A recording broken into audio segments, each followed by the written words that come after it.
Buenos días, good morning, Excellencies, ladies and gentlemen. I am pleased to welcome you to this open briefing of the Counter-Terrorism Committee on the nexus between international terrorism and transnational organized crime. I wish to begin by acknowledging and welcoming the presence of the representative of the United Nations Office on Drugs and Crime, UNODC, the United Nations Inter-Regional Crime and Justice Research Institute, and our distinguished panelists. I thank you for your active engagement in today's briefing. I would also like to welcome the Executive Director of CTED, Assistant Secretary General Michèle Coninsx. For those of us, of you that are active in social media, we would encourage you to include the hashtag #TerrorCrimeNexus in your post about this meeting. This hashtag is also visible on the electronic signs on your desks. Excellencies, ladies and gentlemen, as you are aware, the issue of the potential links between terrorism and transnational organized crime is not new. It has long been high on the agenda of the Security Council and of the General Assembly. In this regard, the UN Convention Against Transnational Organized Crime and its protocol represent significant milestones in our efforts to provide member states with the means to disrupt the activities of criminal and terrorist groups. In its resolution 1373, for example, the Council noted with concern the close connection between international terrorism and transnational organized crime. The Council has also referred to the terrorist crime nexus in several recent resolutions on terrorism, including resolutions 2322 of 2016 and 2368 of 2017. In recent years, however, the UN, including the Security Council, and regional and transnational organizations have increased their attention on this issue. In that regard, the Security Council has also noted the potential convergence of criminal and terrorist activities, including in the context of trafficking in drugs, natural resources, cultural property, persons, and firearms, which, depending on the location and circumstances, can take various forms. They include, inter alia, direct engagement by terrorist groups in criminal activity, for example, extortion, as highlighted in Council Resolution 2195 of 2014, alliance of opportunity, and the imposition of taxes on criminal groups operating in terrorist-controlled areas. Furthermore, addressing the General Assembly on 25 September 2018, the Secretary General underscored that terrorism is ever more interlinked with international organized crime and the trafficking of people, drugs, arms, and corruption. Excellencies, ladies and gentlemen, in assuming the chairmanship of the Counter-Terrorism Committee for the period 2018-2019, Peru has made the development of more effective responses to the scourge of terrorism and organized crime, including the nexus between the two phenomena, one of its highest priorities. Indeed, Peru's own experience shows that former terrorist groups develop links with drug trafficking networks operating in parts of the Amazon region. I will also recall that on 9 April 2018, during our presidency of the Security Council, Peru, with Côte d'Ivoire, France, Kuwait as co-sponsors, held an open area formula meeting on enhancing synergies between the United Nations and regional and sub-regional organizations to address the nexus between terrorism and transnational organized crime. In its presidential statement of 8 May 2018, the Security Council further reiterated the need to enhance cooperation and a strategy to prevent terrorists from benefiting from transnational organized crime and encourage member states to investigate and prosecute terrorists and criminals working with them. The objective of today's open briefing is thus to take stock of current trends and knowledge in this area, as they pertain to three specific criminal themes: human trafficking, drugs, and arms. By no means are these the only criminal activities that terrorist groups may engage in or benefit from. The open briefing will also provide the opportunity to learn about ongoing initiatives and tools developed by participating organizations to assist member states to address the nexus. Member states bear the main responsibility for countering terrorism and organized crime, including by ratifying, acceding to, and implementing their relevant legal instruments. However, member states can also benefit greatly from the expertise and active support of international organizations in their efforts to address the terrorism crime nexus. I thank CTED for organizing this event and look forward to our discussions. Now, I will give the floor to CTED Executive Director, Assistant Secretary General Michèle Coninsx, to make her remarks. You have the floor, ma'am. Buenos días y muchísimas gracias. Good morning, and thank you very much. Ladies and gentlemen, the nexus between international terrorism and transnational organized crime is an issue of growing concern to us all. The international community continues to develop its response, whether through operational level initiatives and research or through the adoption of international and regional legal instruments. The Chair noted a number of very relevant Security Council resolutions, including Resolution 1373, which lies at the heart of CTED's mandate. And of course, the UN Convention Against Transnational Organized Crime and its protocols are also invaluable tools in this context.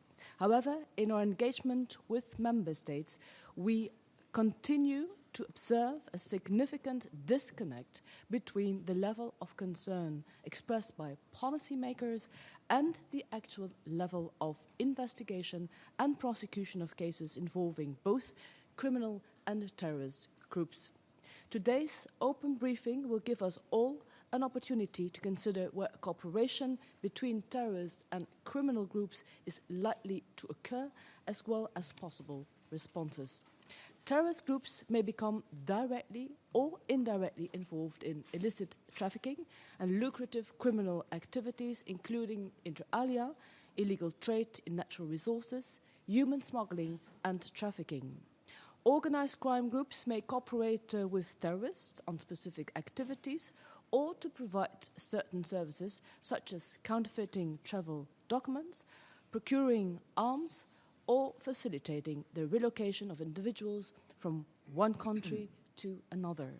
We know that terrorist groups recruit individuals with a criminal background or criminal skills. And petty crimes are also committed to finance terrorist activity, including the travel of foreign terrorist fighters.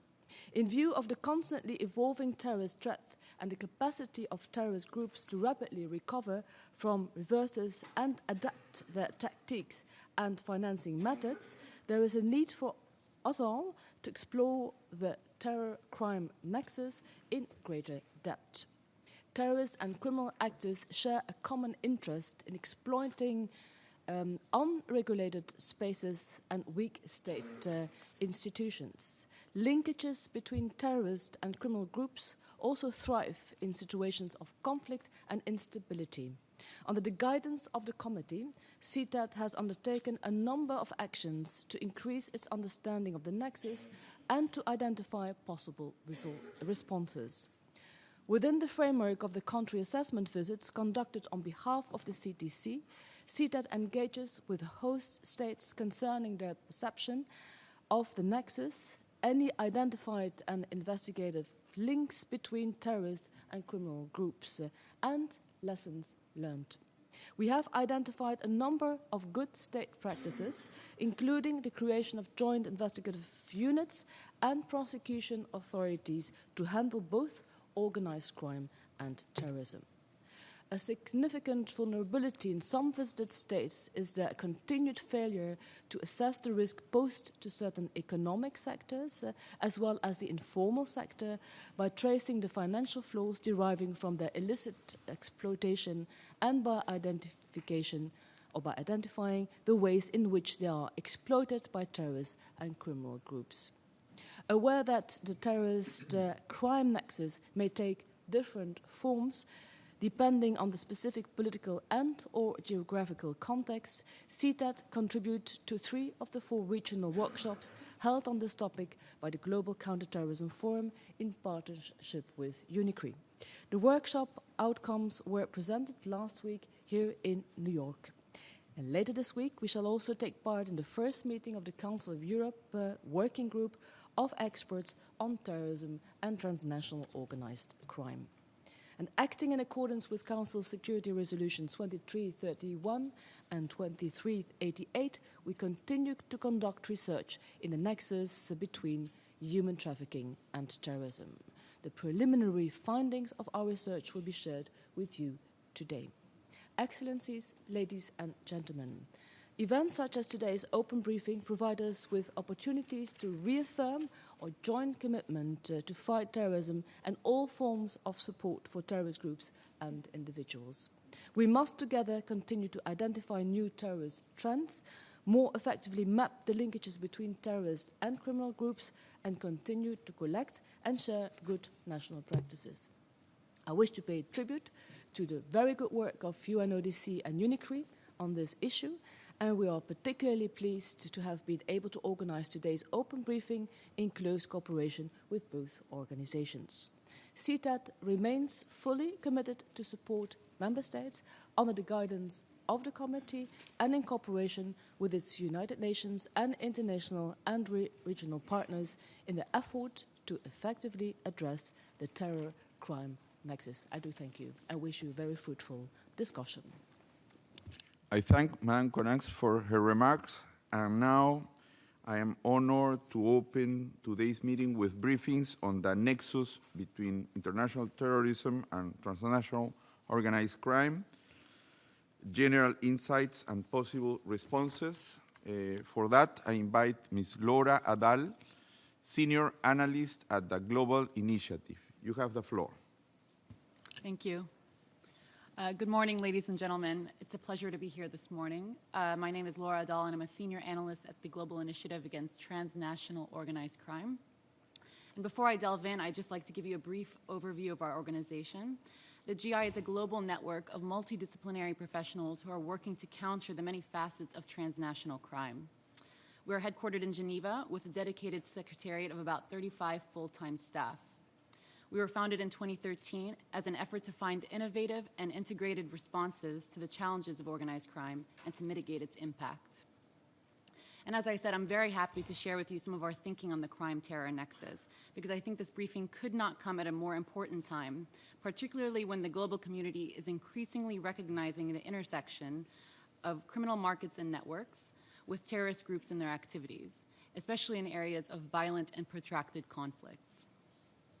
And the relationship between organized crime and terrorism is often depicted as terrorist groups largely buying services from the criminal underworld. And of course, there's no doubt that this transactional relationship continues to exist. In fact, the very argument that there is a nexus between organized crime and terrorism encourages us to think of it as a set of back-and-forth transactions between 2 distinct groups.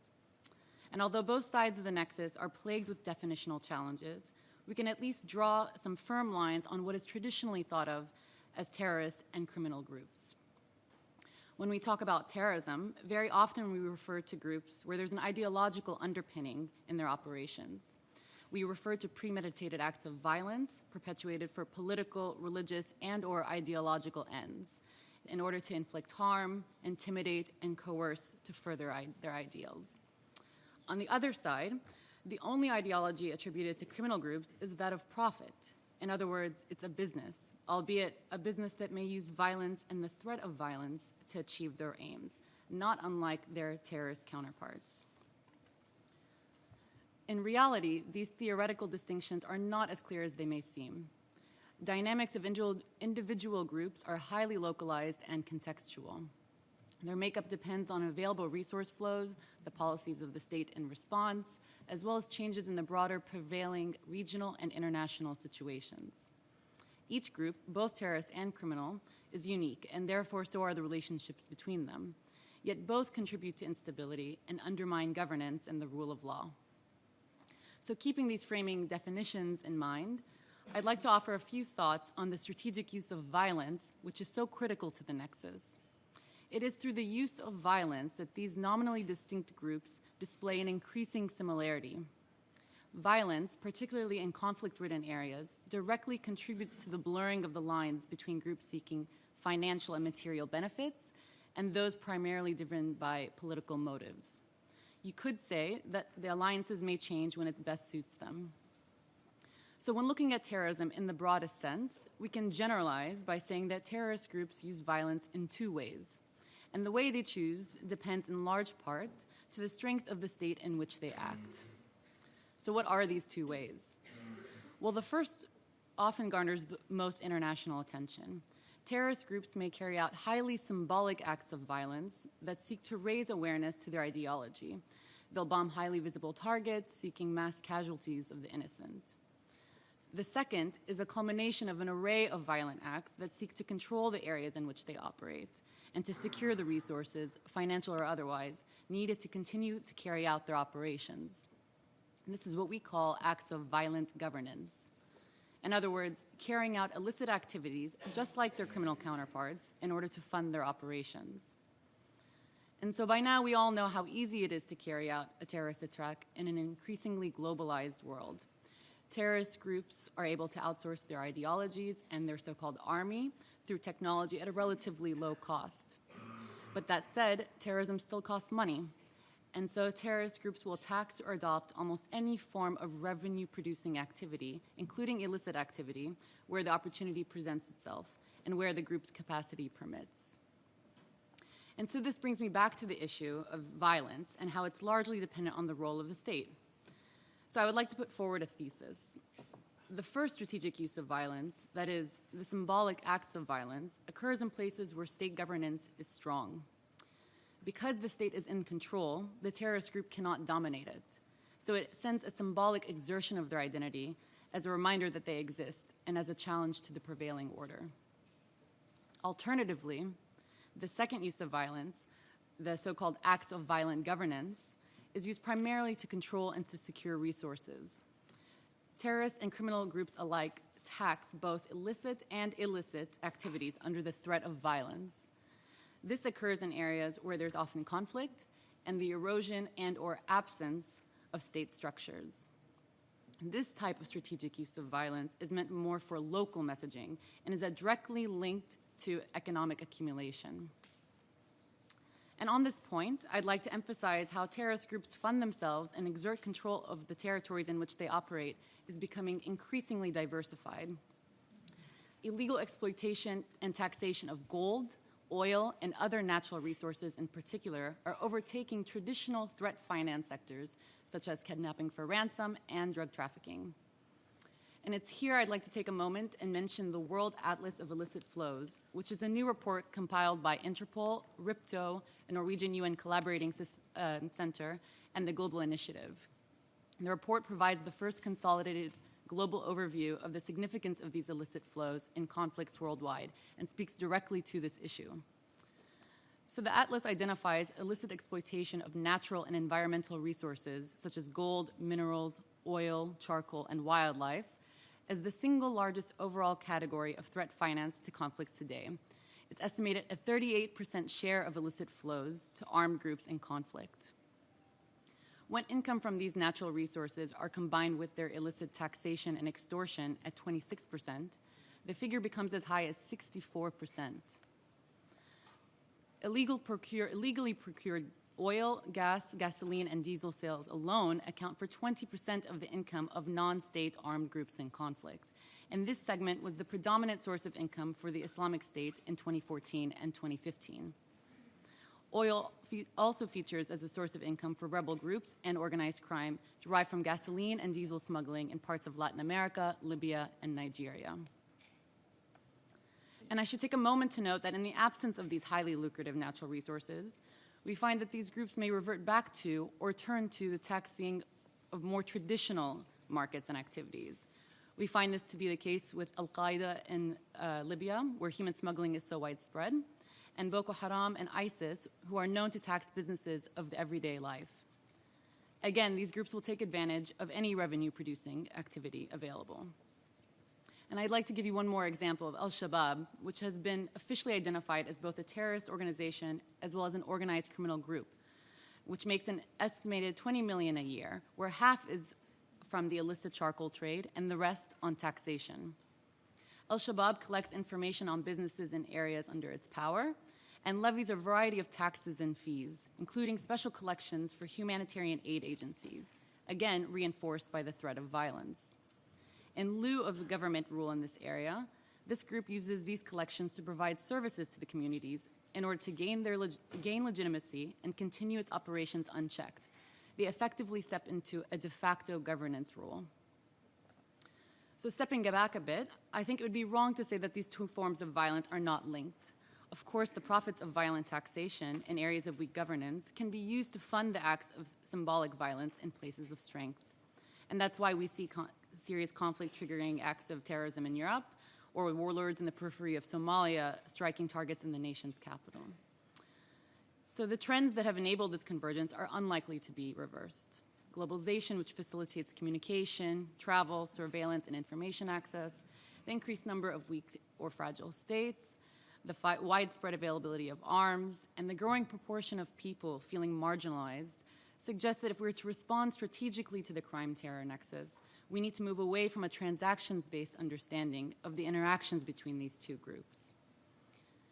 Instead, we need to better understand the strategic use of violence and the potency of violent local governance and which groups have the capacity to wield it. Again, it is through violence that the lines between organized crime and terrorism is blurring. Both engage in the same illicit activities, both draw from the same recruitment pool, that is, disenfranchised and marginalized populations, and with organized crime groups, affiliation with international brands of terrorism allows them to boost their reputation of power and intimidation. We will have to strengthen the reach of legitimate democratic governance, the rule of law, and development, and ensure their benefits reach all citizens. Strengthening enforcement, information sharing, and analysis is essential in order to prevent and defeat these groups that create an environment of impunity and instability. Thank you. I thank Ms. Amal of the Global Initiative for her very informative presentation. I now invite Mr. Liv B. Yatsen, Senior Program Officer at UNICRI. You have the floor, sir. Thank you very much, Mr. Chair. Real pleasure to be here. I think I have a presentation. Excellent.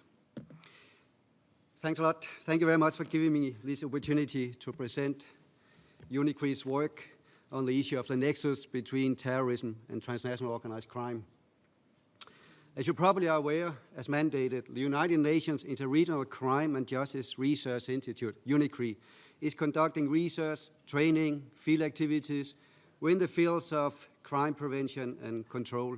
And then we are based, by the way, in Torino, in Italy.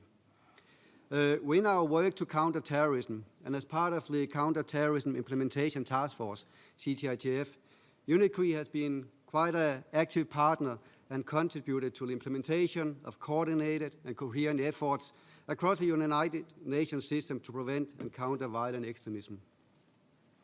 In this context, UNICRI has taken the lead through our projects, through different forums, working groups, research, etc., to define policies and programmatic responses to counter the nexus between organized crime and terrorism. Given our long-term expertise and experience on the nexus, the Netherlands has asked UNICRI to be the implementing partner for the nexus between transnational organized crime and terrorism initiative, or the so-called Nexus initiative, under the auspices of the Global Counter-Terrorism Forum, GCTF. As you probably are aware, the purpose of this initiative was to develop a good practice document comprising of a set of non-binding good practices which may guide countries as well as global, regional, local organizations and other stakeholders as they develop strategies, policies, and initiatives to counter the crime-terrorism nexus. I will here try to share some analysis of the process and the results. I think I've outlined the process on this slide. Yes, here it is. So in this context, the Nexus initiative, UNICRI organized 4 regional meetings. We had one in Algeria for West Africa and the Sahel region, one in Albania for the Balkan region, one meeting with Interpol in Singapore for the Southeast and South Asia region, and finally the last one in Kenya for the Horn of Africa and East Africa region. As you can see, these meetings brought together representatives of national governments, regional, international organizations, and experts who shared the information and experiences on the crime.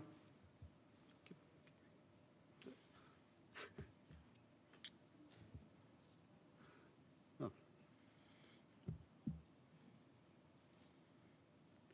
Why do we have this technical issue here? Yeah, it's fine. Just keep reading. Okay. On the crime-terrorism nexus.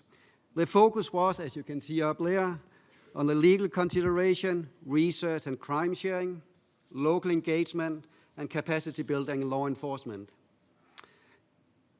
The nexus between transnational organized crime, thanks a lot. The nexus between transnational organized crime and terrorism is by nature complex and very dynamic. I think it was already explained by my colleague here. It takes on a variety of manifestations depending on whether nexus relates to an organization itself or a transaction between 2 otherwise independent groups.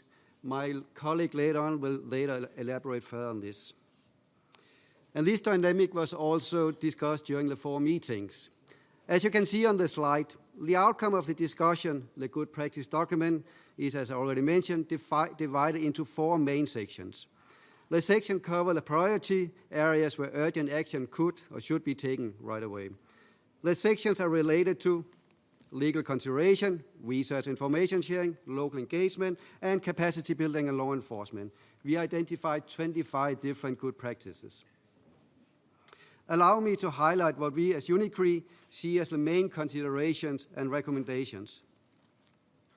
The section on legal considerations outlines strategic good practices that can support states, member states, in developing an institutional framework and aligning their legislations with regional and international legal conventions that they are signatory to. This will allow for an efficient application of legal frameworks when addressing the crime-terrorism nexus. Good practice under the research and information sharing section primarily relate to strengthening the capacity of states to identify the nexus and monitor its development. The research is important for improving our understanding of a number of issues, including the different ways in which transnational organized crime and terrorism are or could be linked, and how different forms of the nexus develop and evolve over time. The use of illicit activities as a possible source for funding operation, factors that can encourage disengagement and de-radicalization from either of these groups, etc., etc. While there's a need for additional research, there's also a need for information sharing so as to get a more comprehensive picture of how transnational organized crime and terrorism interact, including information sharing and cooperation between government and non-government actors, including academics and private sector's researchers. The next one, the section related to local engagement, highlights the importance of local communities in fighting threats to security and development. As a nexus plays out with local communities, local engagement becomes an important part of the frontline efforts addressing the nexus. UNICRI therefore thinks it's important to empower local communities to pursue initiatives that build or fortify the resilience against organized crime and terrorism, and to consider input from all sectors of society when designing policies and initiatives in order to ensure that these policies are context-specific.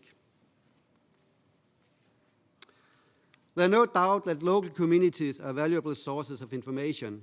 Channels of communication between local communities and law enforcement agencies, those need to be improved, and soft approaches such as implementing local community policing could also be considered. Moreover, the important role played by the local communities, families, religious leaders, and psychologists, in particular in rehabilitation and reintegration efforts, needs to be acknowledged. Finally, the last good practice, the good practices for capacity building and law enforcement are helping states to incorporate an understanding how detailed knowledge of the Nexus can be used as a tool to enhance anti-crime and counter-terrorism strategies.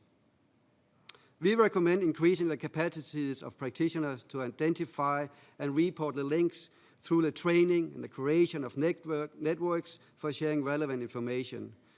The training, and I think that's a challenge, the training should be Nexus-specific and should include nonviolent conflict resolution and prevention strategies, risk awareness, and border security and management. At the regional and international levels, coordination and intelligence sharing between cross-border agencies, such as customs, border police, security agencies, is crucial in identifying overlaps between organized crime and terrorism. Such coordination can be promoted through the creation of regional and international bodies and joint operational task forces. In conclusion, UNICRI believes that these non-binding good practices can serve as a basis for further international engagement, assistance, and training. They can guide countries as they develop programs designed to prevent and counter the nexus between transnational organized crime and terrorism. Similarly, in our view, the good practices can be used to shape any bilateral, multilateral, developmental, and capacity-building assistance that might be envisaged in this area. Following the establishment of the good practice document, UNICRI will or is supporting a toolkit, the preparation of a toolkit to help in translating these good practices into action. The toolkit is now in development and will focus on providing more detailed guidelines to member states in developing policies and programs, training, and otherwise to offset the nexus between transnational organized crime and terrorism. I expect that the toolkit will be implemented or completed by beginning of 2019, and of course, we'll be happy to share more when we're all international partners, interested partners. Thank you very much. I thank Mr. Villetsen of UNICRI for a very informative presentation, and following this presentation, I will now open the floor for questions and answers. I would like to remind all participants that in interest of time, they are kindly requested to be brief and focus on the subject matter and to send any longer statements or interventions to CTED. In the first round, I will give the floor to Security Council members, CTC members, and I will give the floor first to Ambassador Liz Gregoire, Deputy Permanent Representative of the Netherlands. You have the floor, Liz. Thank you. Thank you very much. And I'd like to compliment CTED and UNODC and UNICRI for organizing this open CTC meeting. I'd also like to start by thanking for the briefing of the global initiative, and I thought that was very informative. And this discussion gives the opportunity to move beyond general notions and of the Nexus and dive deeper into the analysis and policy response options. And I listened very carefully to what the colleague from UNICRI said about The Hague initiative on the nexus between transnational organized crime and terrorism within the Global Counter-Terrorism Forum. And I wanted to thank UNICRI for your contribution to this initiative, and I thought that it would be useful if I add 2 or 3 elements to this. So you have seen the process that has been followed on this, and we organized these regional meetings. And first of all, it's often said that the Nexus differs region per region, and that's why we chose this approach of the different regional sessions. And the idea was to learn from the different experiences in those regions. And during regional meetings, we had lively discussions with a wide range of countries, GCTF and non-GCTF, international and regional organizations, governmental and non-governmental actors. And the topics discussed were, for example, petty crime versus organized crime, cooperation between stakeholders versus working in silos, new threats on the internet, and cooperation with regional organizations as well as local groups. And we concluded that indeed the Nexus differs per region. However, during the regional meetings, we were also struck by the similarities between the different regions. And just 3 similarities that we found striking I'd like to highlight here. Firstly is that both criminal and terrorist organizations fish in the same pool of people. And I just heard the global initiative underlining the same factor, and that the alliances are often ad hoc and opportunistic in nature. So that this is the main form of interaction between criminal and terrorist groups. And the second point is that the push and pull factors for youngsters to engage in criminal or terrorist activities are very similar. Lack of access to education, for example, to jobs, and overall limited opportunities for the future play an important role. And thirdly, almost all the countries that participated in regional meetings considered radicalization in prisons a serious problem. And prisons seem to be the primary place where criminals and terrorists meet. So I wanted to close by mentioning that in the coming months, as Mr. Villadson said, the Nexus initiative, as you called it, will develop a toolkit. And we aim for practical guidelines for prison guards, law enforcement personnel, border police, but also youth workers and local practitioners. And as such, we will also contribute to implementation to the global CT strategy and various relevant Security Council resolutions, such as 2195, 2322, and 2370. And we will also make sure that we will share the toolkit and make sure that it's at the disposal of every member state of the UN. And we will hope that it will offer new possibilities to tackle this nexus between terrorism and organized crime. Because as was said during one of the regional meetings, we can't bury our heads in the sand. The nexus is real. And if you would allow me, Mr. Chair, I'd like to ask a question to the representative of the Global Initiative, because she mentioned the World Atlas of Illicit Flows. And I think it's very important that we have an evidence-based policy development. So if there's scientific analysis around that we can build our policy development on, I would like to hear from you if you have any suggestions for the policy makers for how we can use your atlas and how we can build our policy development on that. Thank you very much.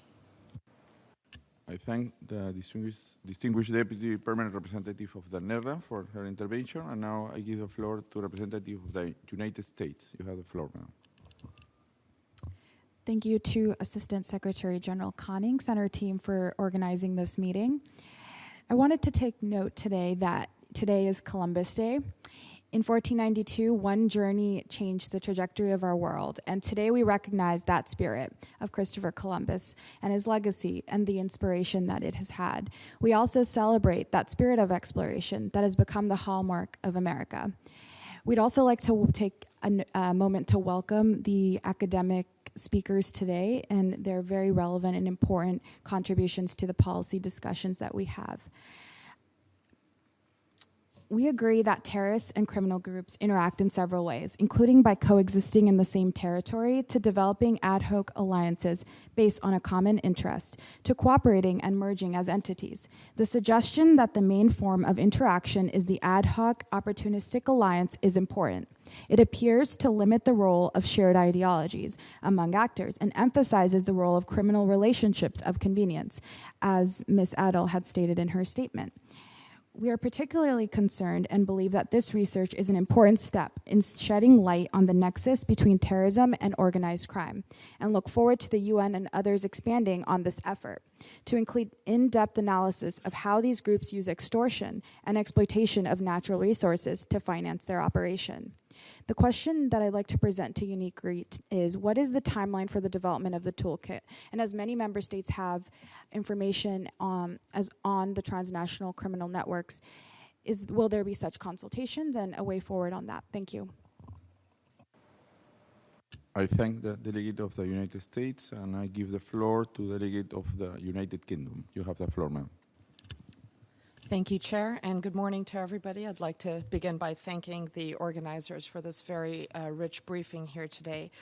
I had two questions in particular for the Ms. Adele from the Global Initiative and to our colleague from Unique, and thank them both for their overviews of the respective presentations. Ms. Adele, you spoke about the strategic behaviors of terrorist and criminal groups and about group dynamics and decisions about the strategic use of violence. We've seen, particularly with terrorist groups, that sometimes there's both authorized and unauthorized criminal behavior, whether it is to occupy individual members, raise morale, or raise petty sort of resources. And I wanted to ask you if you've seen an increase in that kind of dissonance between authorized group criminal behavior and sort of unauthorized behavior, particularly as terrorist groups lose territorial control. So can we expect kind of more divergence between the group's strategic decisions and incidents of criminal activity? My second question is also to both briefers. We heard a little bit from our colleague from the Netherlands about terrorist and criminal groups phishing from the same groups of people. And one thing we've seen a lot is that sometimes criminal behaviors, particularly in prisons, can be kind of a precursor to joining a terrorist group, whether it's the being in prison directly or the quest for atonement or whatever.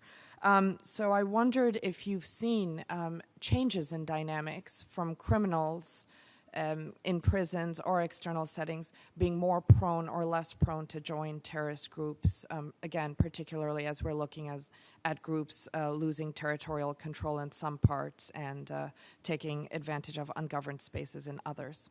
Thank you. I thank the distinguished delegate of the United Kingdom. Does any other member of the committee would like to take the floor? If not, I will give the floor to any other participant that would like to take the floor.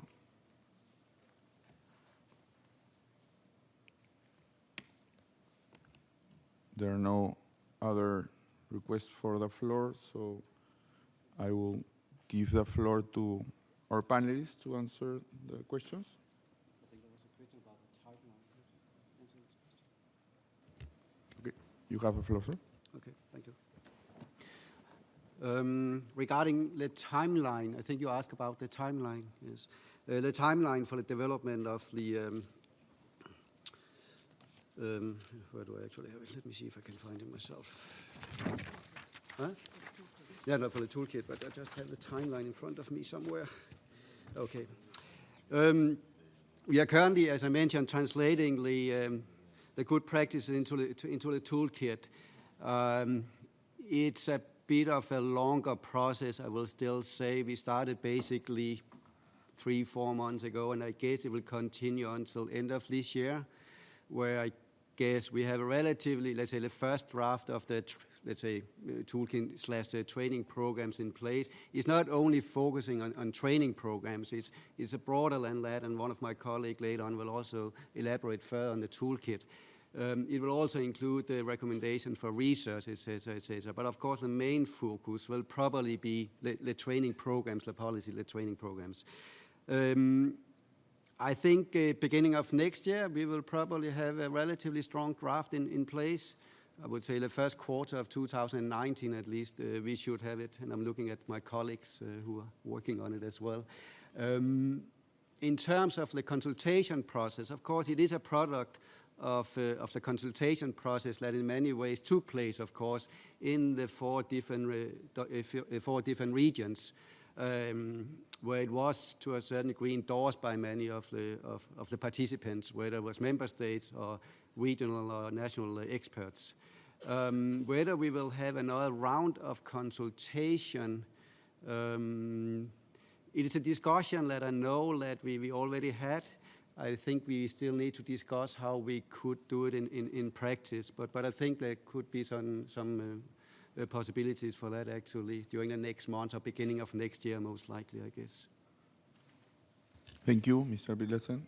Ms. Adar, have the floor.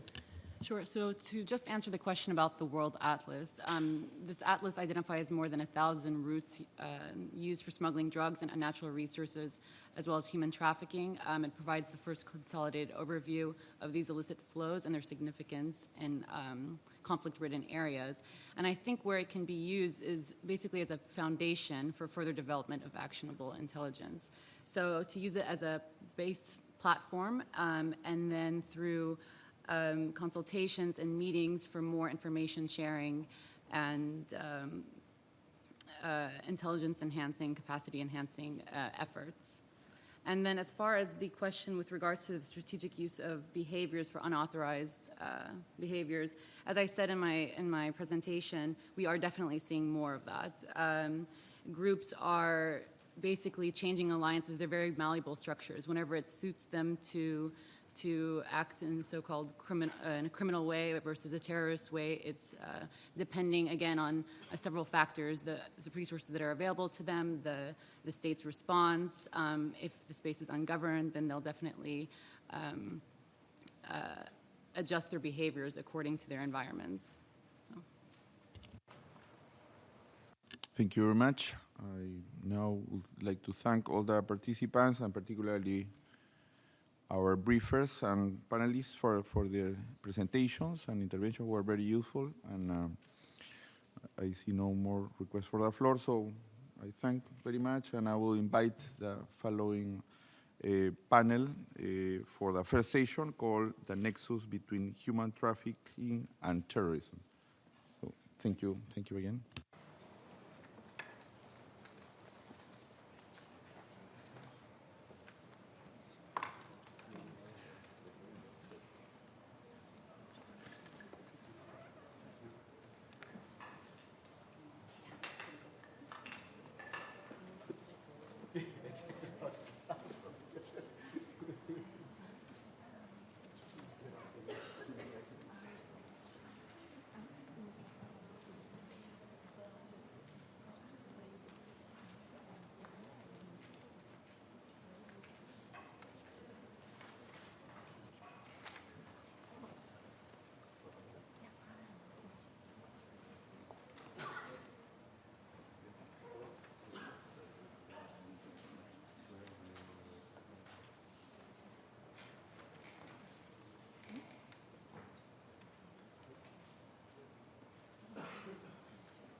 Continuing with our session number 1, the nexus between human trafficking and terrorism.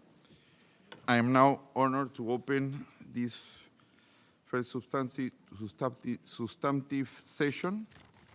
And also I would like to take this opportunity to congratulate UNODC Goodwill Ambassador Nadia Murad for having been awarded the Nobel Peace Prize 2018 for her continuous support for victims of human trafficking and sexual slavery and justice for perpetrators. This was a very good news. Now I would like to warmly welcome our speakers. Each panelist will make a 7-minute presentation, followed by questions and answers at the end of the session. I now invite Mr. Tonderai Chikuwa, Chief of Staff and Senior Policy Advisor from the Office of the Special representative of the Secretary General for Sexual Violence in Conflict. You have the floor, sir. Thank you very much, Ambassador. First and foremost, I'd like to thank you and the committee for the invitation to the Office of the Special Representative to join this important conversation, and also to acknowledge the good cooperation that already exists between our office and UNODC on some of these issues. I think that over the last couple of years in particular, developments have demonstrated that the targeting of women, girls, boys for sexual violence that accompanies the rise of violent extremism is not ancillary or incidental, but widespread, systematic, and integrally linked with the strategic objectives of violent extremist groups. And there is a recognition, and I believe a consensus, that certain terrorist groups are using sexual violence in particular as a tactic of terrorism to advance their strategic and ideological objectives. This aspect, or I would say that the monitoring of sexual violence as a weapon of war or a tactic of war has been part of the monitoring activities of the UN for a number of years, including under the framework of the Sexual Violence and Conflict Resolutions of the Security Council, 1960 and 2106. But understanding the nexus of sexual violence, terrorism, trafficking has in some ways necessitated an adjustment of the analytical lens that we've been using to focus beyond the immediate horror of sexual violence crimes and the impact on individual survivors, to also begin to ask more precise and focused questions on the profile of perpetrators and their motivations. So in December 2016, the Office of the Special Representative submitted a special report to the 1267 Committee on Al-Qaeda and Daesh sanctions and other affiliated groups. And this report served as a substantive basis for some of the key aspects of Security Council Resolution 2331 as relates to articulating the nexus of sexual violence, trafficking, and terrorist groups. The report essentially made the case that sexual violence is not only a tactic of war as framed under the Security Council resolutions on sexual violence to date, 1820, 1888, but that it is also a tactic of terrorism by which certain groups are pursuing core strategic objectives.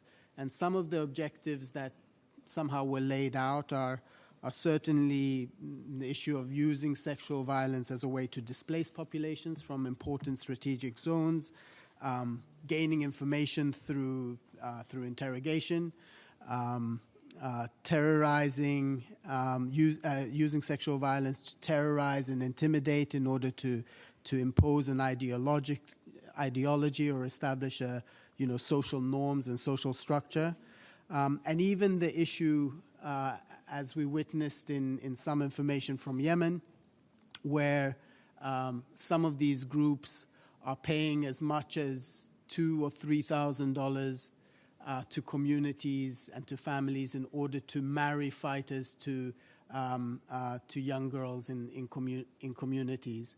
And we began asking, what are the strategic objectives of that? Is it a question of using old or ancient, methods to establish kinship ties in order to embed in communities and gain safe harbor, etc.?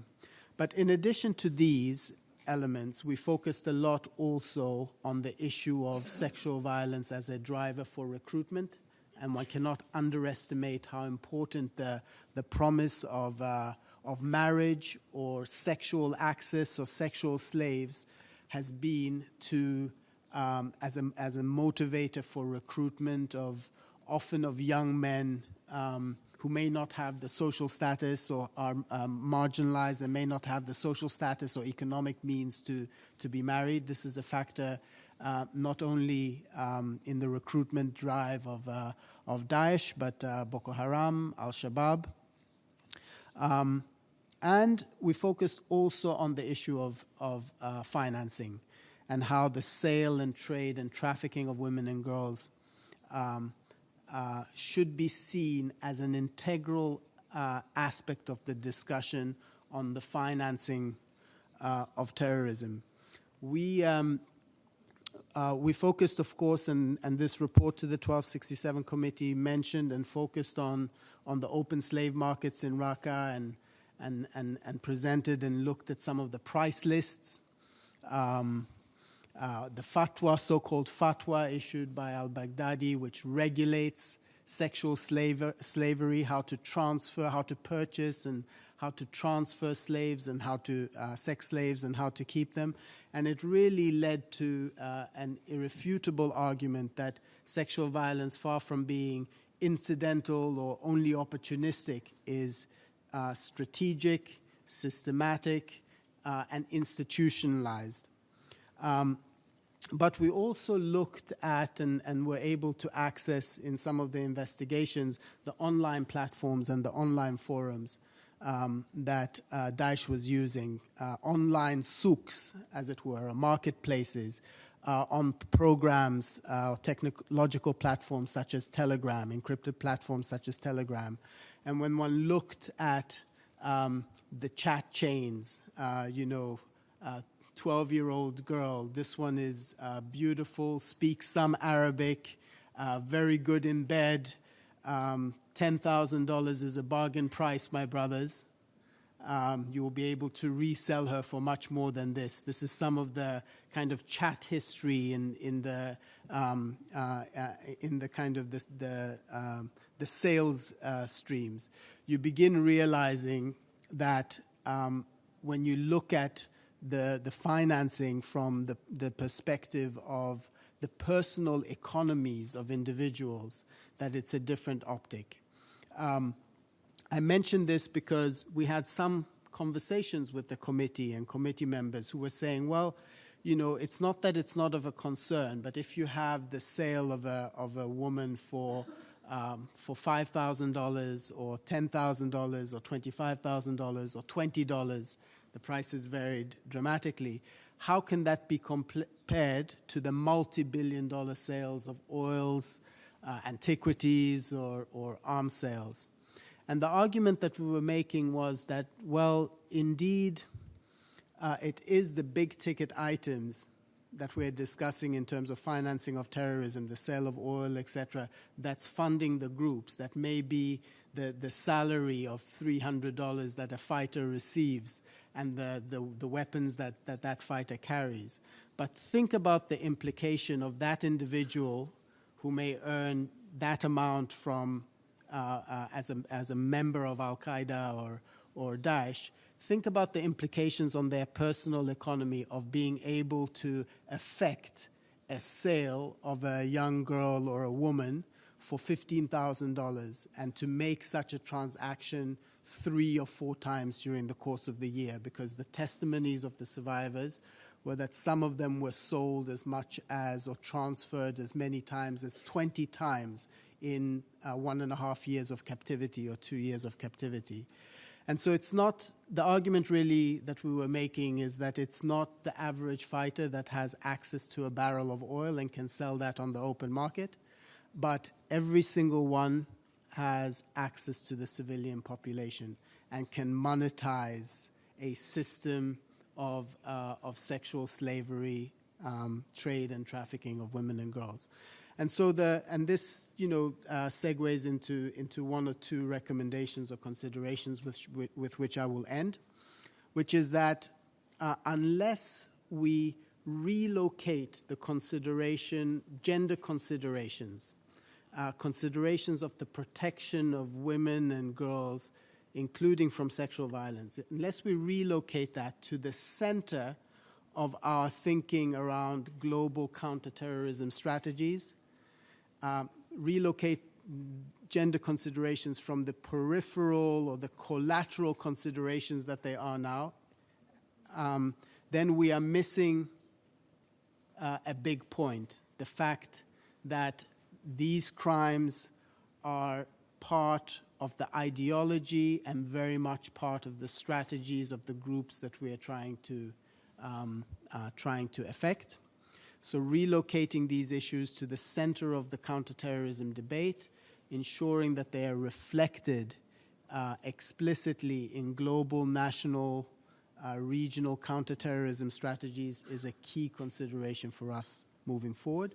We need to deepen information and analysis on this issue, and this will include better information sharing between security actors and security apparatus and civilian protection actors, and that's a very challenging and vexed space, and it means a level of cross-border cooperation.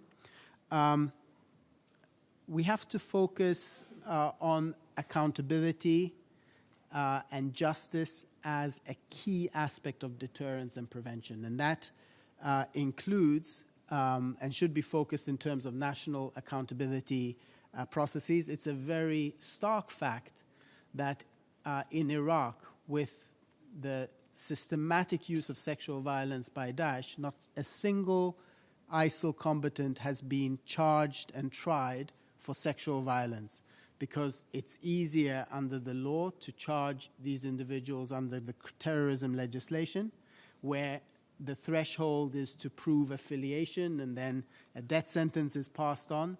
But it means that these crimes, the way that they've been committed, the motivations and the integral aspect of how they were used is now disappearing from the historical record, which is a key consideration for the future. So we somehow need to prosecute at national level. We need to use other judicial cooperation opportunities. I make note, for instance, of the fact that prosecutors in Germany are using a universal jurisdiction, war crimes jurisdiction of the Karlsruhe court, with which we are cooperating. So using these tools is very important, and the use of our UN sanctions infrastructure as well. It's very encouraging that a number of country-specific sanctions regimes include sexual violence as part of their designation criteria, and it is encouraging that the update resolution of 1267 has made an explicit cross-reference to 2331 and explicit reference to sexual violence issues, and we need to see how we pursue accountability or how we pursue this conversation in the context of some of the thematic sanctions regimes as well. Last point, we have to invest in and ensure that resources are in place for the tracing and the reunification of thousands of women and girls who are still missing. We estimate that there are more than 3,000 mainly Yazidi women and girls still missing in Iraq. Some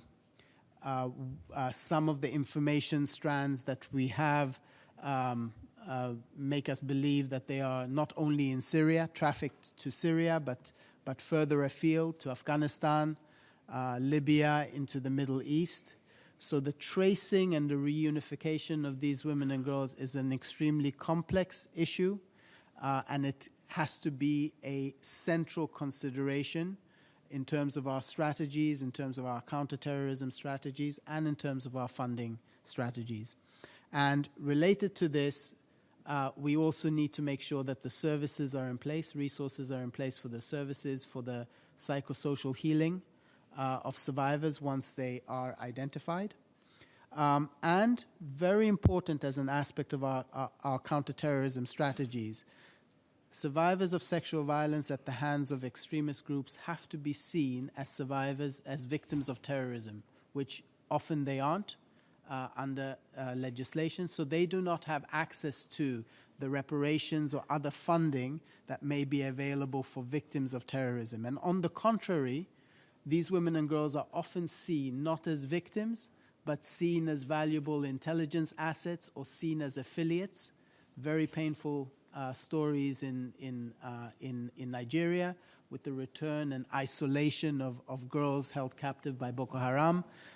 The same in Iraq. Many women and girls held after the Mosul operations because they are valuable intelligence assets or seen as such. And these are considerations that have to be written explicitly into some of the CT legislation. So I will end there. Thank you, sir. Thank you, Mr. Chikua, for the presentation. And now I will invite Ms. Delphine Chance of CTED. You have the floor, madam. Thank you very much, Mr. Chair. I will deliver my statement in French.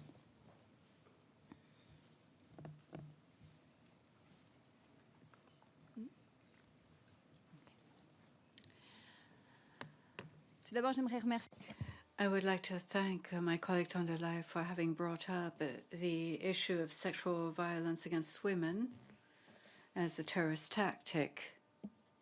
In my statement, I would like to focus on the problem of trafficking in humans in support of terrorism, particularly with regard to terrorist financing. As my colleague recalled, resolutions 2131 and 2138 of the Security Council extended the mandate of the Executive Directorate to cover these issues. Why discuss the link between human trafficking and terrorism? First of all, because, as my colleagues mentioned, trafficking is currently considered an extremely profitable criminal enterprise with an annual revenue of around 150 billion US dollars a year, according to ILO estimates. And there are many paragraphs in the various resolutions mentioned both by the chair of the committee and the executive director of CTED, and also more recently by the Secretary General of the United Nations during his opening speech at the General Assembly, who brought up the specific link between transnational organized crime, trafficking in persons, drugs and weapons trafficking. Considering the number of cases, this link might appear to be theoretical, but it's quite real. There is an extremely practical case which was reported, put on the agenda of the Sanctions Committee on Libya, because if a person is listed for transnational organized crime, one particular person, Ahmad Omar Dabashi, was listed for human trafficking and trafficking in migrants.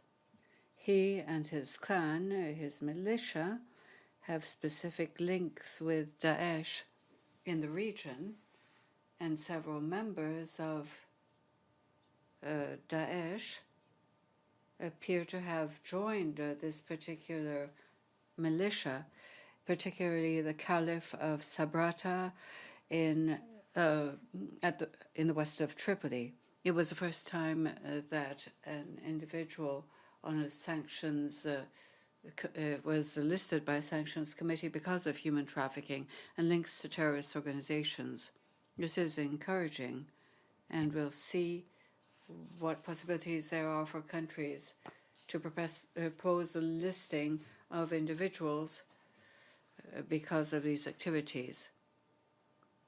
The idea is that this is a designation for listing, which appears in several resolutions. My colleague brought up the use of sexual violence as a terrorist tactic. Some groups, such as Daesh, Boko Haram, and Al-Shabaab, have used trafficking as a means of recruitment or to get human shields, or to have commodities for trade, or for forced labor, or for ransom money. In CTED's work, responding to the specific responsibilities in resolutions 2331 and 2388, CTED introduced the link between terrorism and human trafficking in its human, or rather in its country assessments. We have conducted visits close to conflict areas, but there is very little information about these connections.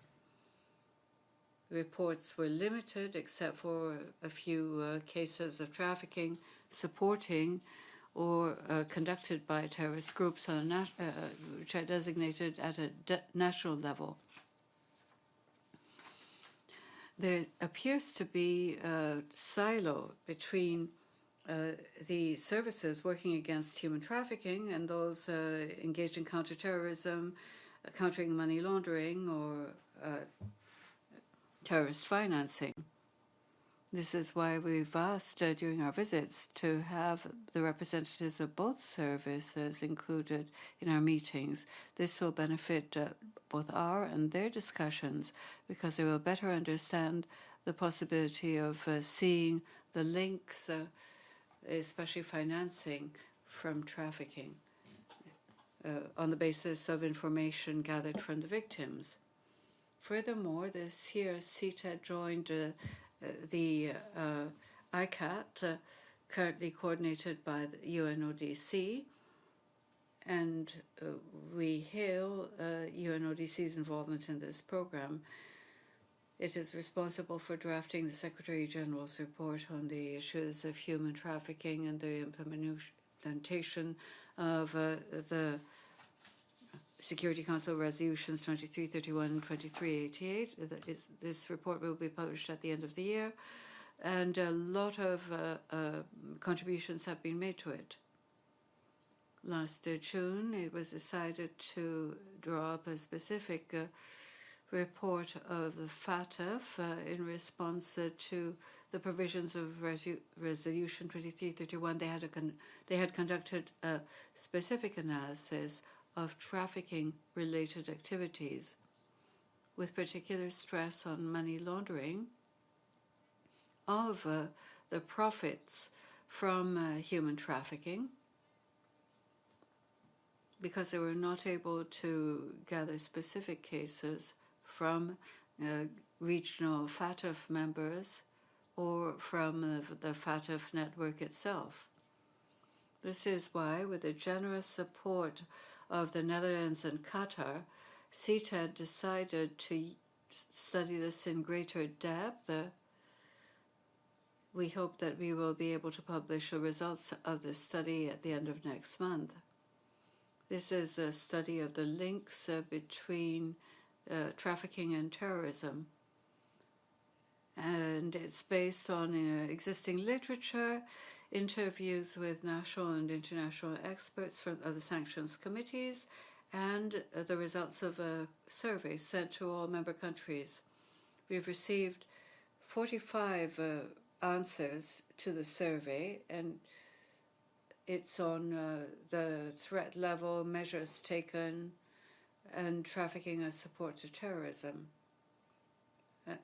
as well as creation of possible commodities, so to speak. So, as I said, we received 45 replies, and we would like to encourage member states to provide their answers in the weeks to come, if they have not already done so. I'm going to discuss briefly the preliminary findings of this report, the challenges found in answers.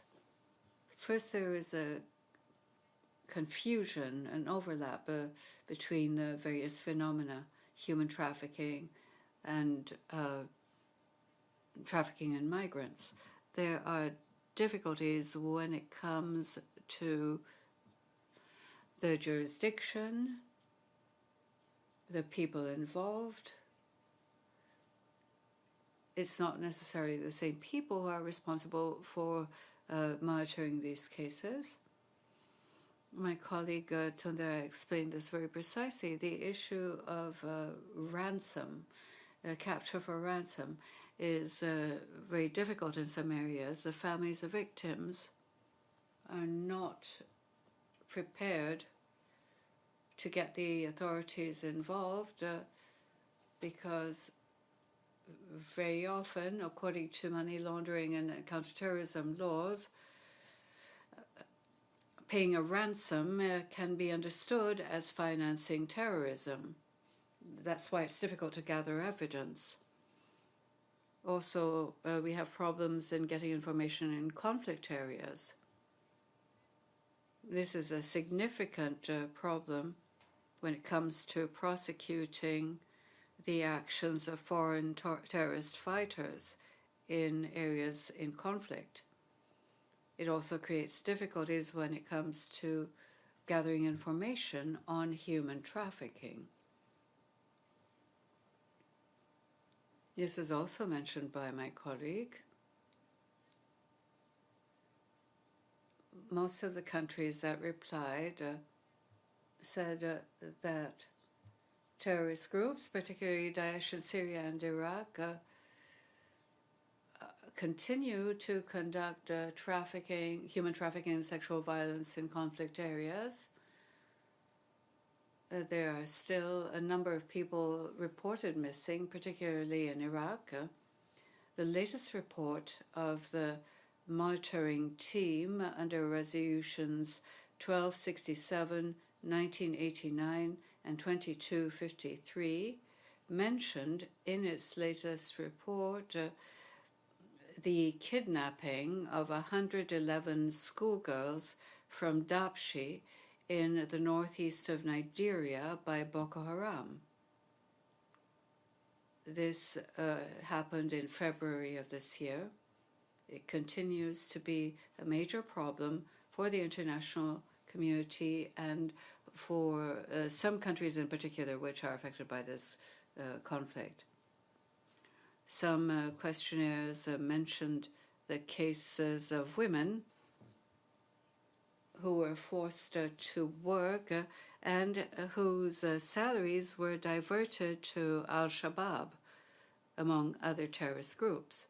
But this situation has basically emerged from interviews of the victims, rather, by the authorities, and they have not yet begun an investigation into these cases. And there's another case of women from the Caucasus forcibly abducted by their husbands and brought to conflict areas in Iraq in order to have larger numbers of children. They were not able to escape or to get away from this forced abduction by their spouses. So we are going to include this information in our report, of course, but I wanted to conclude with some initial recommendations that were suggested both by the various countries that responded to the survey, but also by the international organizations we work with. The first point is better interagency integration. We should break down the silos between the authorities responsible for human trafficking and those responsible for terrorist financing. We also should more systematically open investigations in cases of human trafficking, especially in conflict zones. We would be able to garner greater information on the financing of terrorist groups, which is important to gather, because this information gathering is extended to the CTED's mandates, but also to the monitoring teams. We should also include human trafficking in the national risk assessment of money laundering and terrorist financing. This is one of the FATF's recommendations. A lot of countries conducted this risk assessment, but not focusing on human trafficking. It also depends, according to the terrorist risk, to see whether a deeper study of the linkages between human trafficking and terrorist financing should be conducted. And as my colleague recalled, of course, we should use the relevant council resolutions and work with the Sanctions Committee, particularly the 1267, 1989, and 2253 one, focusing on people or bodies involved in human trafficking who support or finance terrorist groups. Thank you. I'd like to thank Ms. Delphine Schatz. For questions and answers, I would like to remind all participants that in the interest of time, they are kindly requested to be brief and focused. In the first round, I will give the floor to members of the CTC. Does any member of the committee would wish to take the floor? I give the floor now to the distinguished delegate of China. You have the floor. Thank you, Mr. Chairman. Thank you for convening this meeting. I thank CTED for the amount of preparation for the meeting, and I thank the briefers for their presentations. We support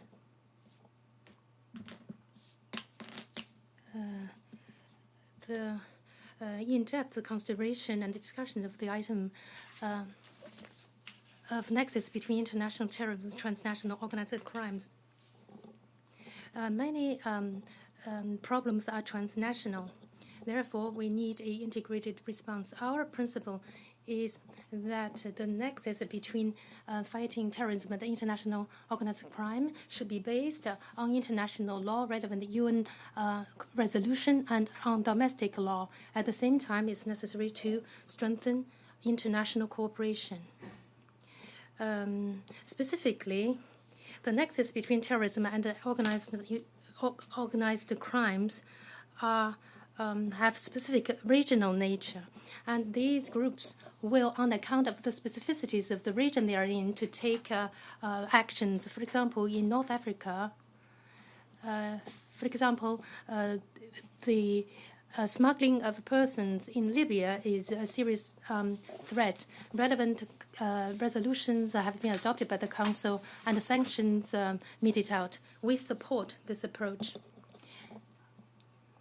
On the other hand, the work we do must be preventive in nature, because terrorists and the crime organizations, they will learn from each other, and the approach they adopt, illegal approach, can be replicated, and they operate outside the law, and they have no regard for laws and regulation. Therefore, countries must be take preemptive approach, especially in high-risk areas. Furthermore, we support relevant international organizations, regional organizations, and expert entities to strengthen their cooperation.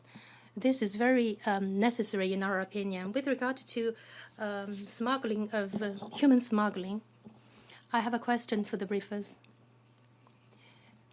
i.e., for the cross-border flow of the smuggled person, especially transfer across the regions and across countries, as well as the financial transactions that have arisen from this.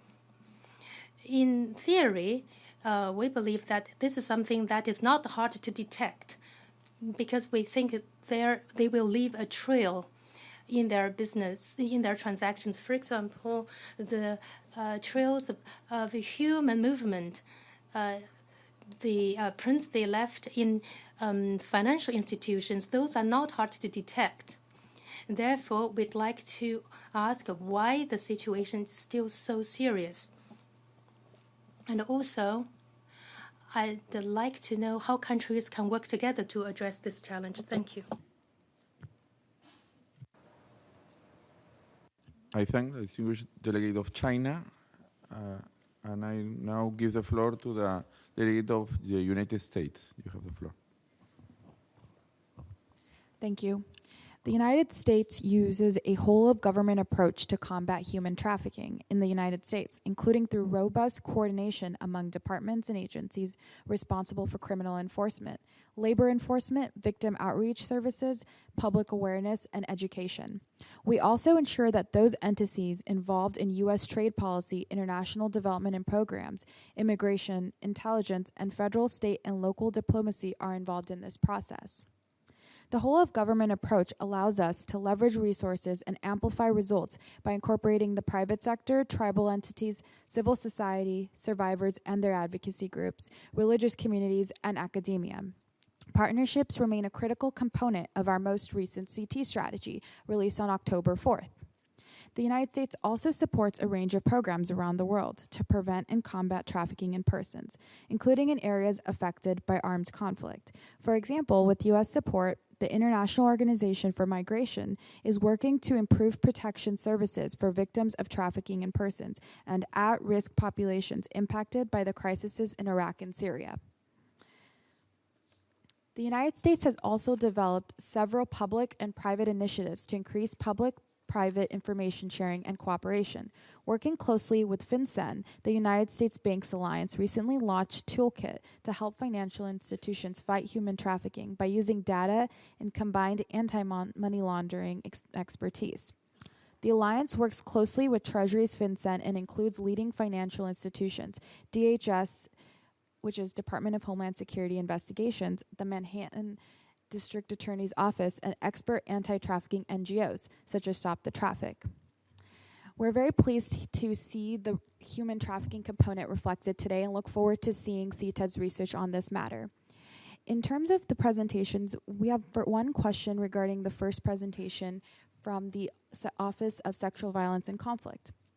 There was a comment that this sexual violence, it doesn't disappear, but its means of motivation does not disappear from the historical record, and that the victims are not getting the reparations that they deserve. And so we'd be interested to hear a little bit more from your perspective on how we can, this is obviously still being researched, but on how we can address this a little bit more and what could be done now to address this issue.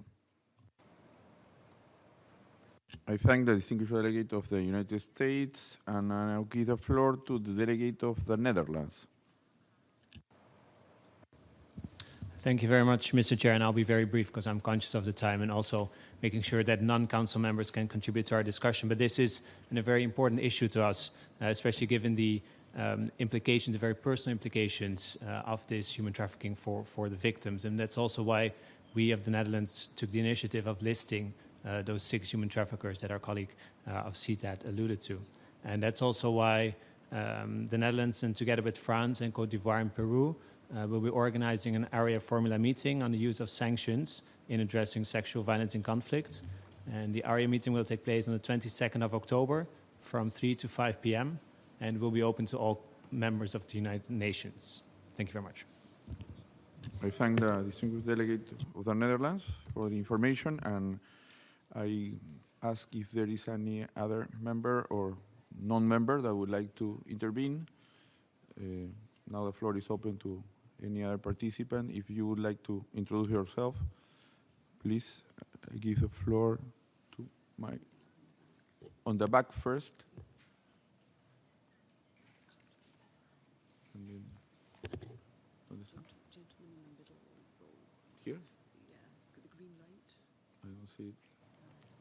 Fifth one in the second row. On the second row, you have the floor, please. If you can introduce yourself. You have the floor, sir.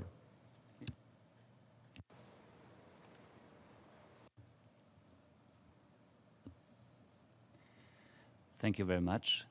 My name is Christoph Brauner from the German delegation. I wasn't aware that I have a special seat in the front, so that's why I'm talking from here and listening from here.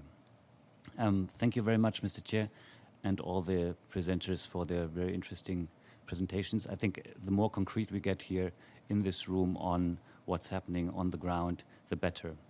I would like to ask one question to the regarding the presentation of the Office of Sexual Violence and Conflicts. You mentioned the universal jurisdiction in Germany, and I would like to know if you have any advice on how to use and how to work with evidence and present it to member states of the UN which are a bit more distant geographically from the battlefields, and how evidence can be, and also the chain of custody can be preserved when you present evidence to other jurisdictions. Thank you.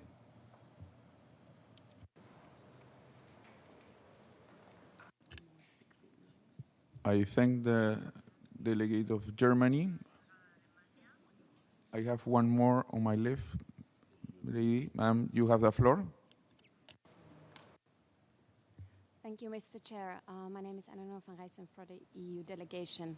Thank you very much for organizing this meeting and for the briefers to present their views. The EU participated in the April area formula meeting which focused more on the participation with regional organizations, and we're very happy to see this follow-up, which indeed I think is becoming more and more practical, these discussions. We reiterate our support for the recommendations in the report submitted by the Secretary General on conflict-related sexual violence, and we share some of the views as expressed by Mr. Shikua here in the room. Especially, the EU is also very keen on having a comprehensive legal and policy framework to combat trafficking in persons. Our approach is human rights-based, victim-centered, gender-specific and child-sensitive, and it focuses on prevention, prosecution of criminals and protection of victims, taking into account the specific assistance needs of the most vulnerable to trafficking, and especially women and children. And we note the underlining during the presentations of specifically non-punishment and unconditional assistance, things that we very, very much agree upon. We do know that there's a market for the trafficked human merchandise, including those trafficked in the context of conflict.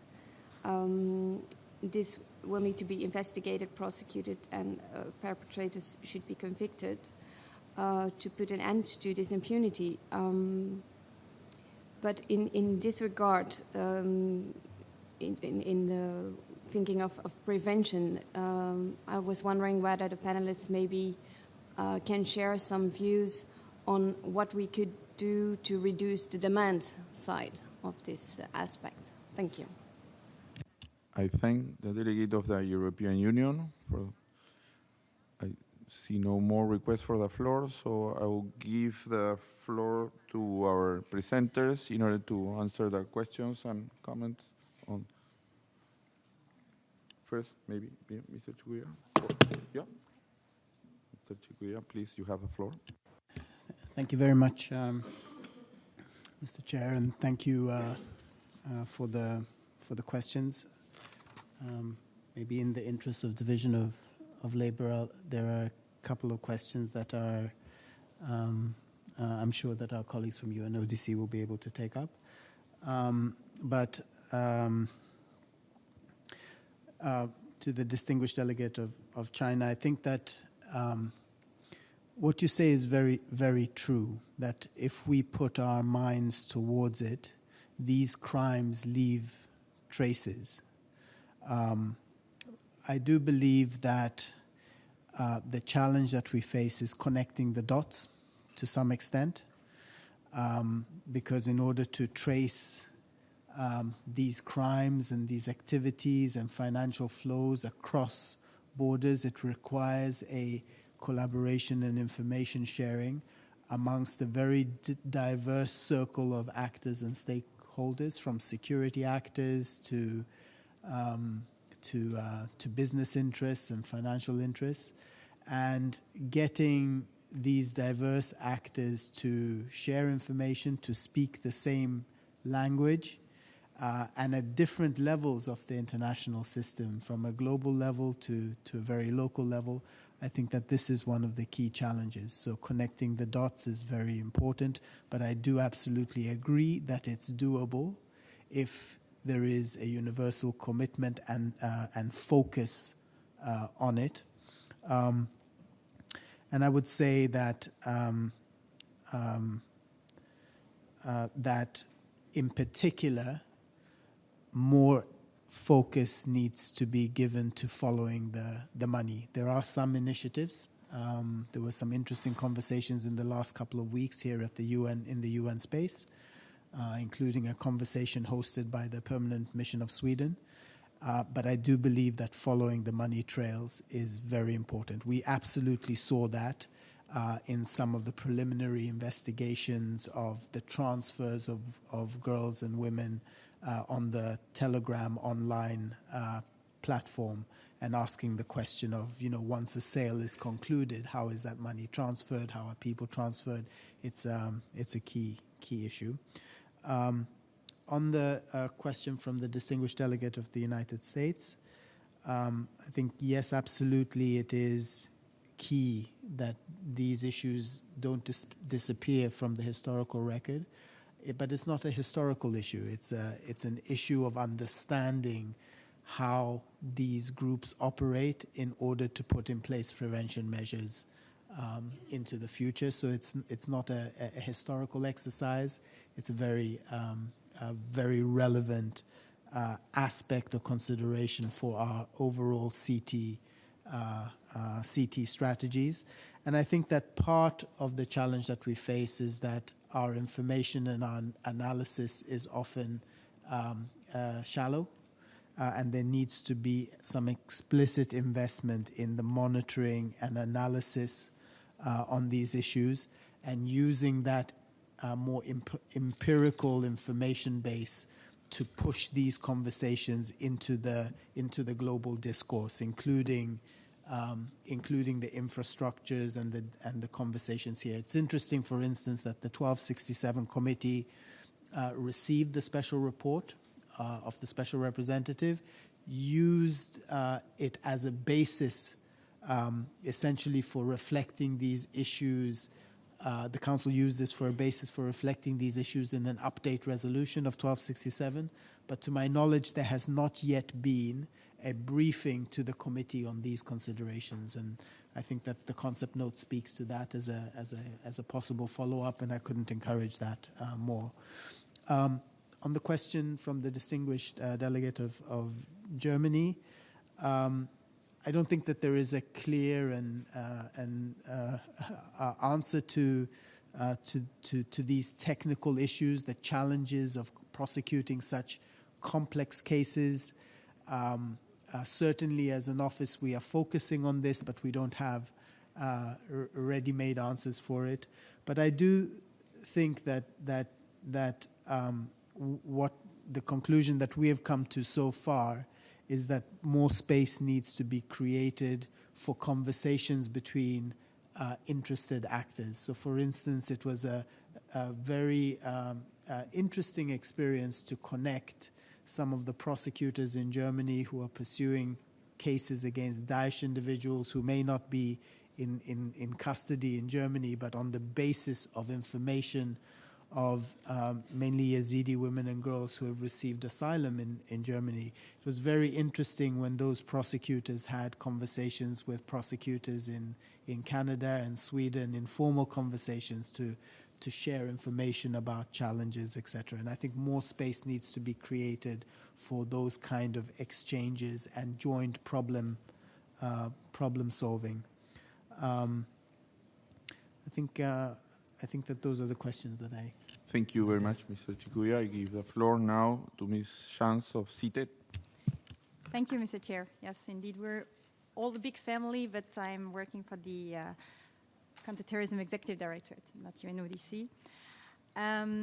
Maybe just to respond to a joint question both by China and the representative of the European Union with regard to why it seems so difficult for financial intelligence unit to detect financial transactions and the origin of those funds. I think a few points. First of all, for many countries where like in conflict zone, those type of transactions, those type of human trafficking cases are held in cash.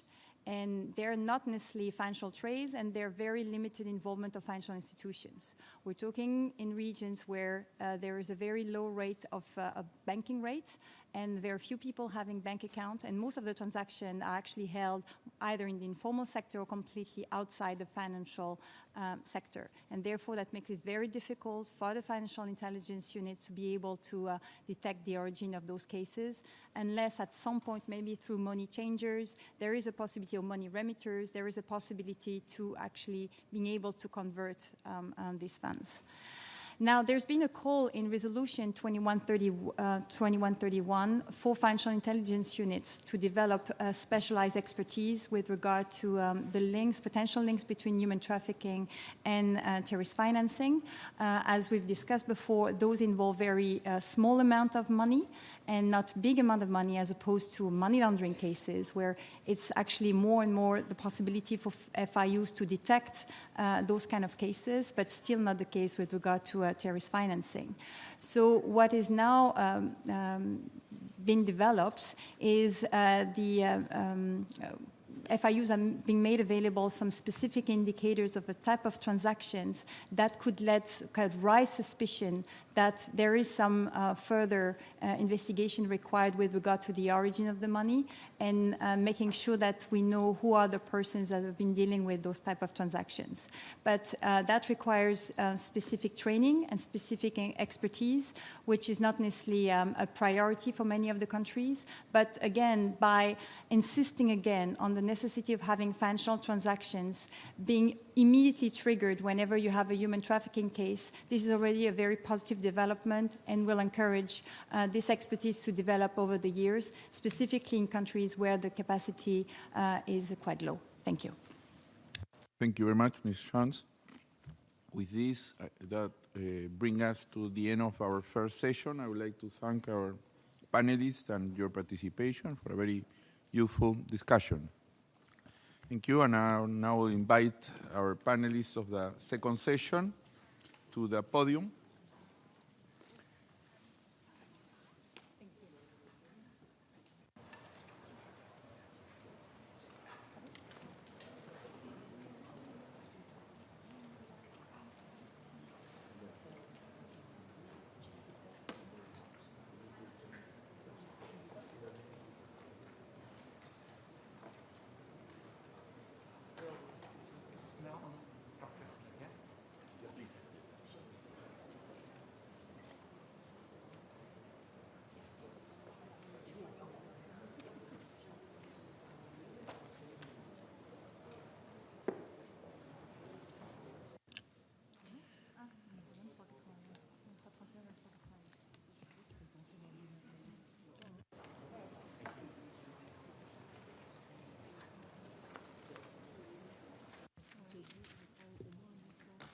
Our second session is called The Nexus Between Drug Trafficking and Terrorism.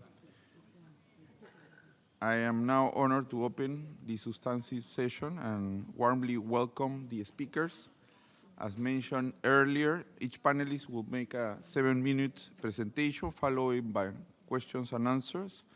We are running a little bit of time, but hopefully we'll do it. I will invite Mr. Dr. Thomas Pichman, Senior Research Officer at UNODC. So you have the floor.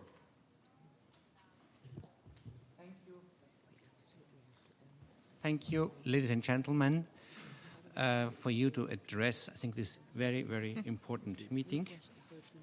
I want to talk about the links between drugs, terrorism, but also in the broader sense, drugs, terrorism, insurgency. We had published last year on the World Drug Report, you may see it here, one chapter which was specifically on the links of drugs with organized crime, but also corruption, also financial flows and terrorism. And I'm basically presenting you some of these findings.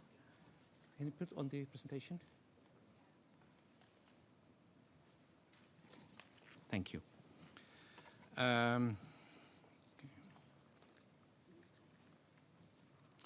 First of all, links, drugs, and terrorism, as we know, is nothing new. Already in the 1998 political declaration, it has been mentioned, the deep concern about member states between the drug situation and inter alia terrorism. The same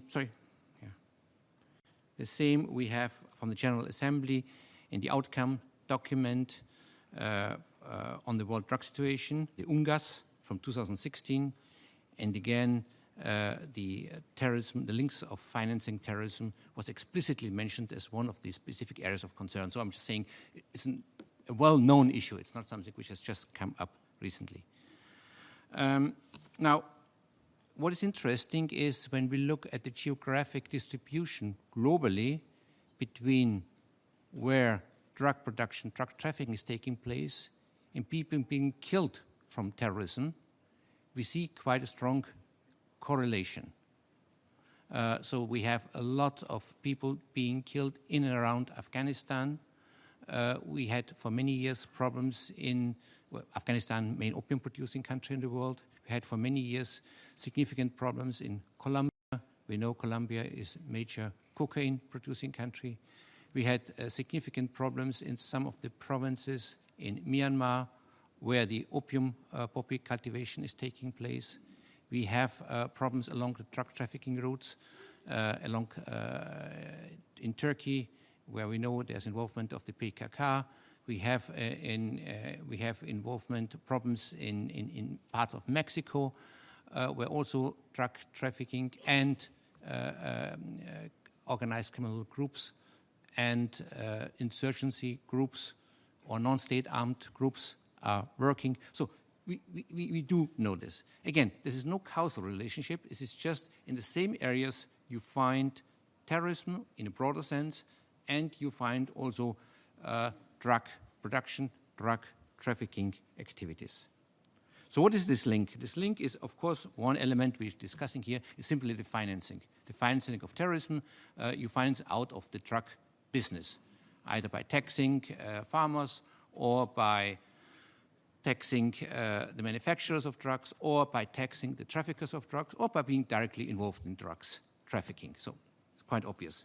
There's also the other way around, that you have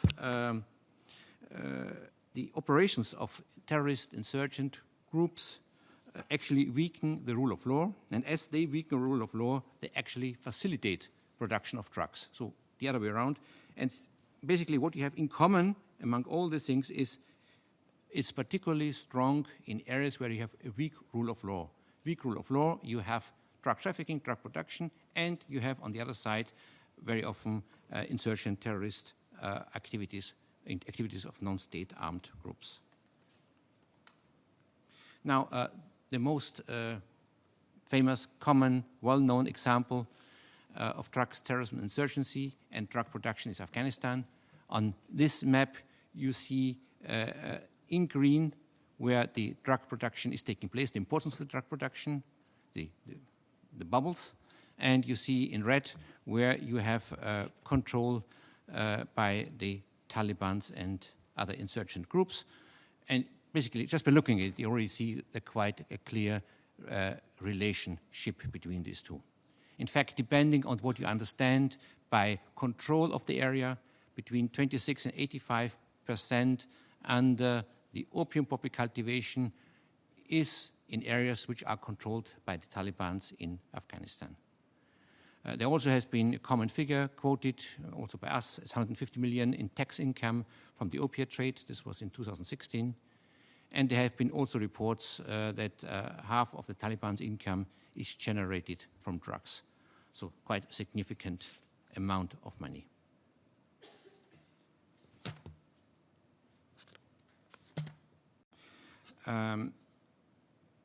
Now, we see it when we have in the areas, we do every year surveys in Afghanistan, and we see in those areas where there is no poppy cultivation, these areas are really mostly controlled by the government, 75%. Those areas where there is poppy cultivation are mostly controlled by the insurgency, and insurgency means mostly the Taliban. 61%. So you see clearly the more government, the less opium, the more Taliban, the more opium. So this kind of statistical relationship is very obvious and well systematically methodologically proven. So it's not just hearsay, it's really systematically arrived at. We have now a new survey from 2017, which was just published in May of this year. And again, you see the green areas are the opium poppy cultivation areas. And more you have opium poppy cultivation, it's the green, the more you see the red dots. And the red dots are those insurgency Taliban-controlled areas. The more you see the blue dots are the government-controlled areas. And you see there's a lot of white, a lot of areas where there's no opium poppy cultivation. So the same story 2016 as in 2017, also like in previous years. So no change in this regard. Now, the opium economy in Afghanistan, of course, generates lots of money. Overall value was estimated for 2017 between 4.3 and 6.6 billion US dollars. So it's between 22 and 32% of GDP in Afghanistan. In no other country we have such high proportion of GDP linked to the drug economy as we do have in Afghanistan. And then we have specifics. It's the farmers. It includes the farmers 1.4 billion, and includes the traffickers between 2.6 and 4.3 billion. And out of all this money, terrorism gets a part. We have this time also significantly looked at what the headmen, so it's the local mayors, tell us if they have to pay taxes for opium in their village. And we see in 62% of the villages which we analyzed, those villages had to pay taxes. And taxes means, of course, who is in charge. And so it means, expressed in production, 5,500 tons of production was in areas where there have been taxes out of 9,000 tons of opium being produced. The taxes for the farmers ranged between 2 and 20% in the villages. In most villages between 4 and 10%, and if you want to have an average, it's around 5%. So more difficult is the estimation of what is the involvement in the opiate trade of terrorism. I would say still a conservative estimate is between 220 and 350 million. Why do you say conservative? It only means taxes. It does not include the direct involvement of drug trafficking. So only taxes would be in the area of 200 to 350 million US dollars. And then we asked also the drug traffickers, the headmen in the villages, whom do they pay? And basically, 35% of those who pay taxes paid to the local, mostly the local warlords. And the other two-thirds basically paid to some kind of insurgency groups, either directly Taliban or just in general being mentioned insurgent groups. Very often this also means the Taliban. So you see the Taliban financing is and continues to be very important. And thus we have done it for the first time in a very, very systematic way, arriving at how this is being distributed in Afghanistan. In addition, we have also called the ushra. This is a traditional tax in Afghanistan. And we see 7% of the villages also pay the ushra, which is 10% of the income. This is not opium specific, but generally specific, also to the Taliban. Now, does it have an impact? And what we see here in yellow, you see the area under opium poppy cultivation in Afghanistan. Until 2016, in 2017, it had reached another record high, 9,000 tons. And you see a number of people being killed. And what you see with your eyes, you can see clearly there's a correlation. The more there's opium production, the more people are being killed by terrorist activities in Afghanistan. Having said this, you also see that the big increase was after 2010. There was an increase before, but really after 2010, it really skyrocketed. So what we see, opium production is of course not the only issue which plays a role. There are other factors playing a role as well. And these include partly difficulties to traditional funding, so more and more the insurgency has gone to the opium area. We have the withdrawal of the NATO forces, which opened new possibilities for the Taliban.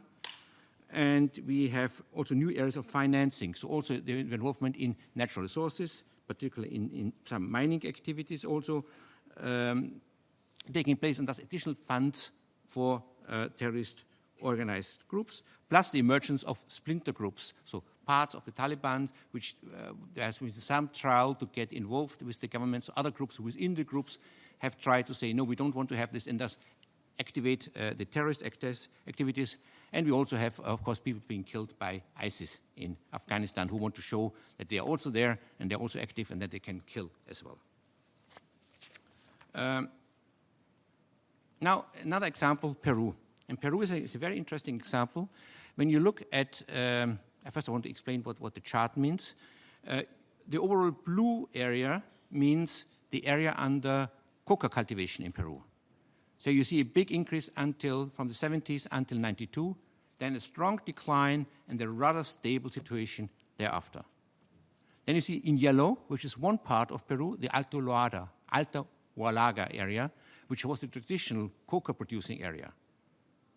And there you see this even more pronounced, a strong increase until 92, massive decline thereafter. The decline thereafter was more than 90% decline in Alto Huallaga. And what you also see that the total area, declined by 70% since 92 in coca cultivation in Peru. But in parallel, you see that the attacks by non-state armed groups, which means mostly the Shining Pass in Peru. And see again the massive increase until 92 and the big decline thereafter, which was particularly pronounced because the Shining Pass was located in Alto Huallaga mainly.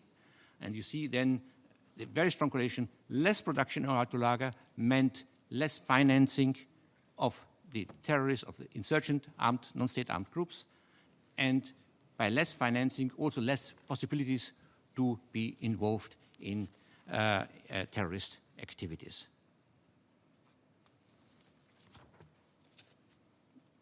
You see again also basically the same story in Colombia.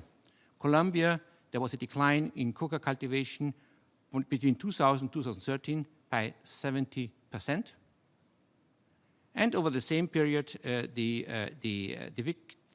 deaths related to coca, to the insurgent groups, to mostly the FARC, declined by 67%, or more, around 60% decline. So very strong correlation. So from 2000 to 2013, the same story. After 2013, it is a different story. Suddenly we have an increase again in coca cultivation in Colombia, and an ongoing decline in the victims or in the deaths related to coca cultivation. This is clearly a good story, but this is clearly a story of the peace process which has taken place. So there was far less insurgent activities after the peace process has started, but coca cultivation increased. So we had here an opposing trend. Still, over the long run, you see the clear correlation between these two phenomena. The last point I want to make is we also looked at the financing of terrorism overall, plus insurgent groups, plus rebel groups, plus everything else. A very difficult question. And one open source which we found, which most of you probably will know, was Forbes International. They collected data from intelligence services, from academia, from whatever they could get hold of, and they arrived for the 10 biggest organizations at an annual income for 2014 of $4.9 billion US. Now, what is interesting, we also looked at the people being killed, and you could find that the 10 largest groups killed, you have annually 30,000 people being killed from terrorism and insurgency and rebel groups, so this order of magnitude. And the 10 largest groups are involved for more than 80% of killings. So have a very skewed distribution. A few people kill a lot of people, and many groups kill a few people. A very skewed distribution. So, this is an exponential curve, so power law for the mathematicians who maybe under you and understand this how it works. Basically, when you assume, and if it follows this power curve, you can model also for the groups you don't have the information, how much income they may have, and then it's likely that you would have a global income of around $6 billion from terrorism. So the income what terrorist groups can do. Now, this may sound a lot, and it's a significant number of money, no question about it. At the same time, there are some reports where it was estimated what is the damage done by terrorist groups, and this was much larger. The damage done by terrorist groups was estimated by the Economics and Peace Institute around $106 billion in 2014. So it means $1 invested in terrorism costs you $18 in damage. So you see, reducing financing of terrorism really can help to reduce the harm created by terrorism. We also looked at, now we said $6 billion is this total annual income of terrorists. So what is the income from drugs? Very difficult to say. We modeled, all the data what we had, any figure between 10% and 40% is a possibility. No proof, it's a possibility. It could be 10%, it could be up to 40%. We just assumed one number in between, and just for the sake of calculations, we said, okay, let's assume it's 30%. And even then, we would have 1.8 billion income from drugs. Again, you might say, this is a lot of money. But if a 1.8 billion income would be just less than 1% of the sales of drugs. So the best estimate would have been around 0.6% of the sales of drugs. So it could be 0.2% up to 0.8% of drugs. So it's really a significant, a very, very small number on the sales. Lots of drug sales go to somewhere else. Now, also expressed as GDP, the drug sales is 0.01% of global GDP. So very small money is being used for terrorism, which creates havoc in the world. Very small money. But we also know that the role of drugs in financing terrorism is definitely a non-negligible issue. So fighting drugs, reducing the financing of terrorism is definitely something which is needed to reduce the harms created by terrorism. Thank you. I thank Mr. Pichman for the intervention. I've just been informed we are running behind schedule, so I will encourage our following presenters to stick to our time limits, if possible, 5 minutes. I will give now the floor to Ms. Tamara Makarenko, consultant of UNICRI. You have the floor, ma'am. Ladies and gentlemen, thank you very much for inviting me here today to present my views on the issue of the nexus between terrorism and organized crime as it specifically relates to drug trafficking. Whilst preparing my speaking notes for today, I remembered that my first ever university essay was written on the topic of narco-terrorism. Little did I know then that 26 years later, I would be addressing the very subject to you here today. In fact, over this entire period, both through academic study and my professional activities, I've sought to understand the complexities of the relationship between terrorism and organized crime, trying to highlight whenever I can that this phenomenon is not new. It has a solid foundation from which it has transformed into a multifaceted and ever-evolving concern. When exploring the nexus through the lens of drug trafficking, the basis of what we understand to be the relationship between organized crime and terrorism does not change. On the contrary, looking at the nexus through drug trafficking highlights the complexities of the threat that emanates from the nexus. Over the years, it has become an almost accepted postulation that after the Cold War, terrorist groups reliant on state funding either faded away or had to find an alternative source of financing to secure their future. This ostensibly pushed terrorist groups towards criminal enterprise, including narcotics trafficking.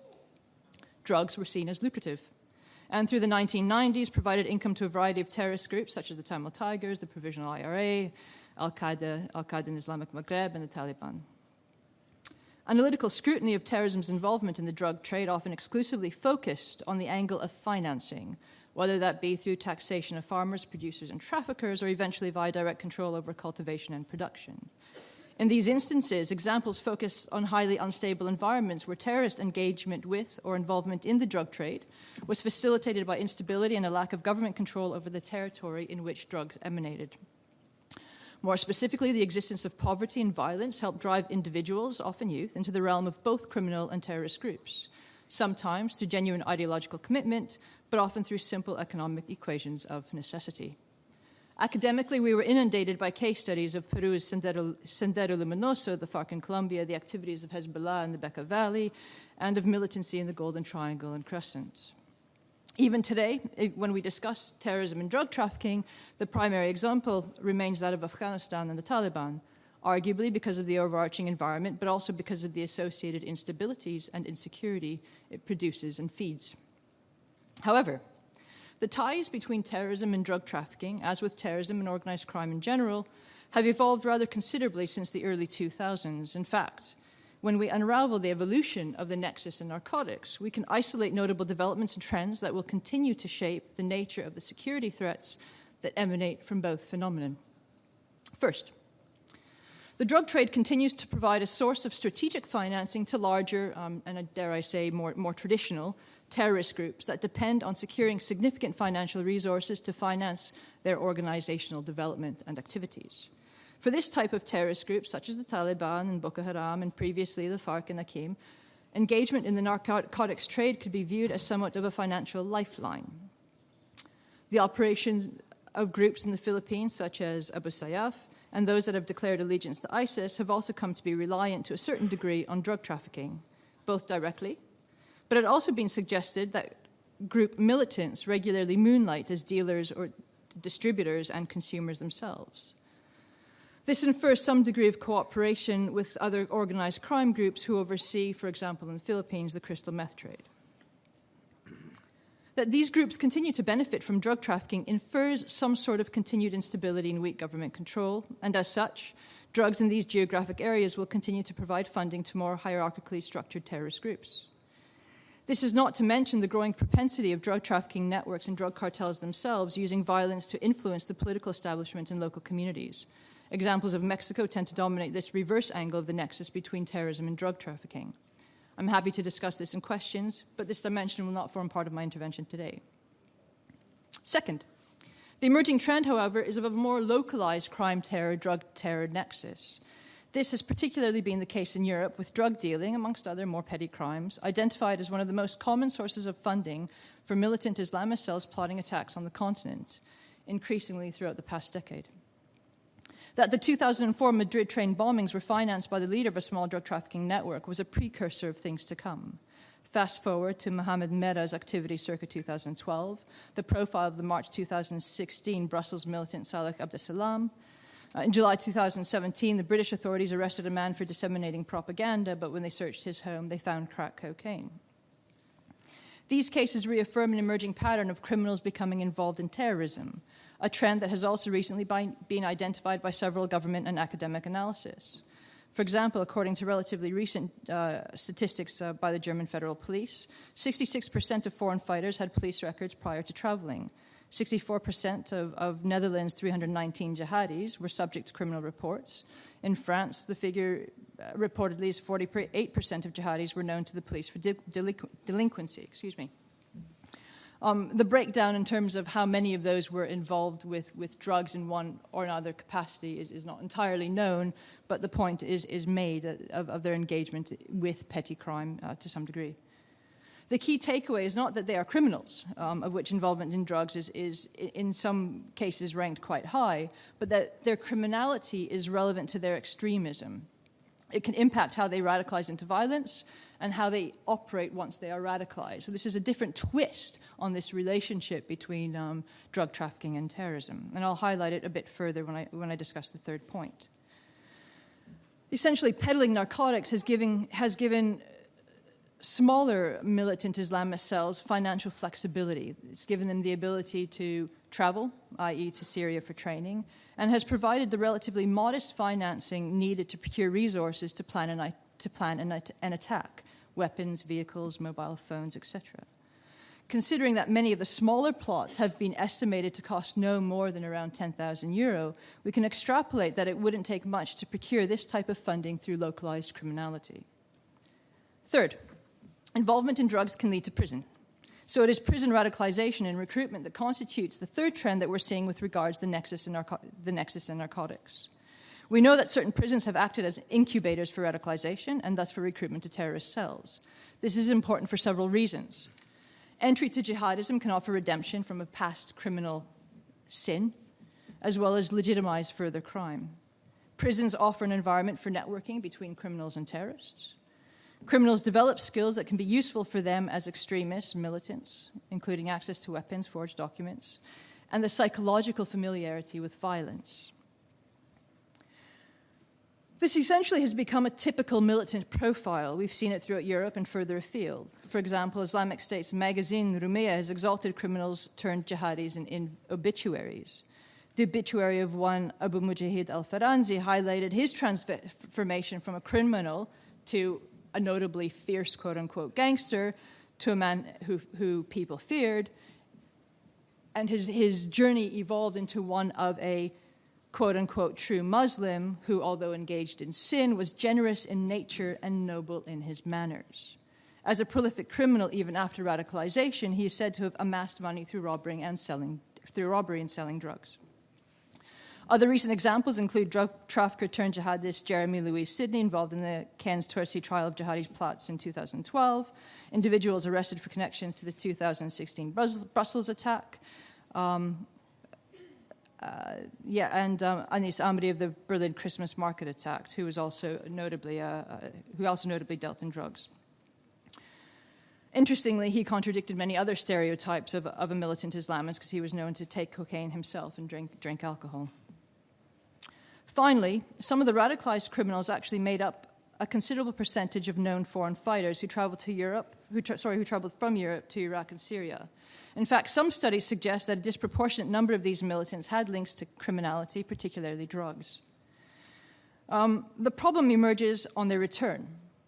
If foreign fighters aren't somehow reintegrated into society, or if they aren't isolated through imprisonment, the question is, where do they go? One would suggest the only alternative is for them to reclaim their previous criminal lives. However, they now have the possible propensity for violence. So the crime-terror nexus environment that intersects with drug trafficking has gone full circle over the past several decades, from local to local once again. We're undoubtedly challenged by the security threats that arise from the nexus in places like Afghanistan, but the less predictable threats are emerging from the unpredictability of the rising profile of small-time criminals turned terrorists or local criminal enterprise feeding terrorist cells. This is inherently more difficult to counter. It depends on a solid and trusting community law enforcement relationship.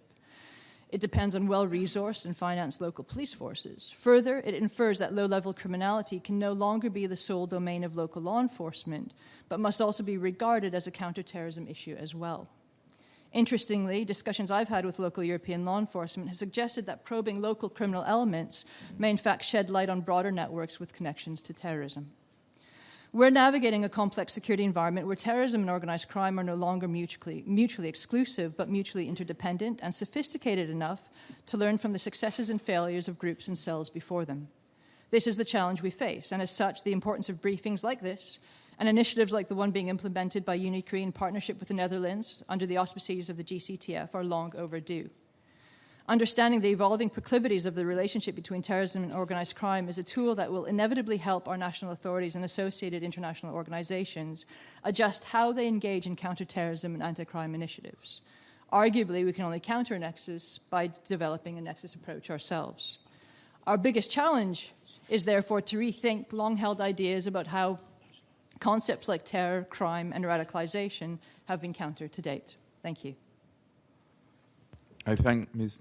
Makarenko for the presentation, and now I'll give the floor to Ms. Chris Howley, counselor at the World Customs Organization. You have the floor. Thank you, Chair, and good afternoon. Thank you for the opportunity to contribute to this important topic. My presentation today will outline the World Customs Organisation contributions and programs to global border security, countering transnational organised crime and counter-terrorism threats. The traditional role of customs at the border has been revenue focused, but as the terrorism threat has evolved, so has the global customs response. In 2015, the WCO Policy Commission issued the Punta Cana Resolution on the role of customs in the security context. The Punta Cana Resolution recognised that customs authorities around the world are the first line of defence against many criminal and extremist and terrorist organisations that exploit international boundaries, thereby highlighting the important role of customs and border security through management of the movement of goods, money, people and transport across borders. Through the management of this movement of goods, money, people and means of transport, customs has a key role to play in tackling cross-border provision of material support to terrorism and terrorism financing. The resolution endorses close cooperation between customs authorities and other law enforcement authorities in relation to information exchange and investigations, with a view to enhancing border security and identifying, disrupting and dismantling criminal organisations and individuals. The resolution invites customs authorities to include security as part of their mandate and functions where appropriate by including securing their strategic plans and disseminating those goals to their frontline officers. It underlines the importance of the WCO compliance and enforcement, security and enforcement package, and in particular the WCO security program in relation to the illicit movement of firearms, explosives and terrorist financing, and invites customs authorities to use the full range of detection and investigative techniques, including risk profiling, API, PNR, passenger movement analysis, intelligence sharing, controlled deliveries, forensic techniques, detected dogs, and non-intrusive detection equipment. I'd like to give you a short overview of the range of global customs programs countering international terrorism and transnational organised crime. The WCO security program houses important initiatives such as Program Global Shield, which is a multilateral law enforcement initiative to combat illicit diversion and trafficking of high-risk precursor chemicals, breaking the supply chain, detecting components and precursors. The Container Control Program is a WCO and UN ODC initiative for the purpose of enhancing port surveillance in developing countries to minimise the risk of maritime containers being exploited and used for illicit drug trafficking, transnational crime and other forms of fraudulent activity. WCO has launched a comprehensive anti-money laundering and financial action plan, including international capacity building and increased operational efforts worldwide. This includes initiatives to build the anti-money laundering capacity of customs and police organisations in specific regions around the world, and joint efforts in partnership with relevant international and regional organisations including Interpol, the Egmont Group, Financial Intelligence Units, Frontex, Europol, and FATF-style regional bodies. Three-phase financial action plan of the WCO consists in phase one of a 5-day anti-money laundering customs-based regional workshop. Phase two, an operational phase, targets bulk cash smuggling and basic trade-based money laundering schemes. And the WCO is currently establishing the FinCrime online library for customs-related money laundering. This will serve as a WCO membership tool for identifying customs-related money laundering and financial crimes, and will provide current trends and methods used by transnational criminal organisations to move illicit proceeds across borders. Finally, in this program, I would like to mention the WCO's support of detector dog programs in customs. Detector dogs play an important role at the border in detecting explosives, illicit drugs, currency, and even electronics. The mechanisms I have discussed briefly work by breaking down supply chains, limiting criminal opportunity, and providing intelligence collection and exploitation opportunities, leading in turn to direct law enforcement action. They are a mixture of existing successful programs and newer initiatives, adapting border control as the shape of the crime-terror nexus evolves. Thank you. I thank Mr. Howley for the presentation. Now, because we are running out of time, we'll have time only for a couple of questions. Maybe if there are more questions, you can address it directly to the panelists. They are open to answer. So I will open the floor now, first for CTC members. I see the delegate of the United States. You have the floor, madam. Thank you very much. We thank the UNODC, UNICRI, as well as WCO for their comments. The United States continues to see countering drug trafficking as a top priority. It is a serious threat, obviously, to public health, general safety of all communities, and a reliable source of funding for criminal and terrorist organizations, as we agree. The nexus between these entities is definitely problematic, but we are increasingly aware of how adept terrorist groups have become at developing their own criminal schemes to raise funds and without having to rely on outside criminal entities to run these operations. And this obviously includes drug trafficking, money laundering, fraud, and counterfeiting, to include travel documents. We see important the need for cross-border collaboration, cooperation. These are critical to these efforts. Our question is related to the drug trafficking piece of it and the fact that it is such a large portion of what you'd consider to be gross domestic product or any sort of revenue when it comes to a particular country. How do you encourage member states then to develop the types of structures or maybe financial programs to disincentivize this? Because it seems that not just drug trafficking or criminal organizations benefit from these types of activities. You see a number of actors across the schema, if you will. So you're not just dealing with terrorist organizations. There are local actors and sometimes even national actors that benefit. So we'd be interested to hear your thoughts on how to disincentivize this activity, given the scope of the incentives across the landscape. Thank you. I thank the delegate of the United States. Any other member of the CTC? I see no questions, so I will give the floor to our panelists in order to answer this question.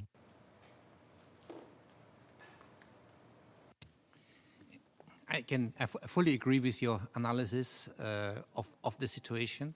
The question is really what to do, and I think the principles we have on the one side, we have the international convention, the various international conventions on terrorism.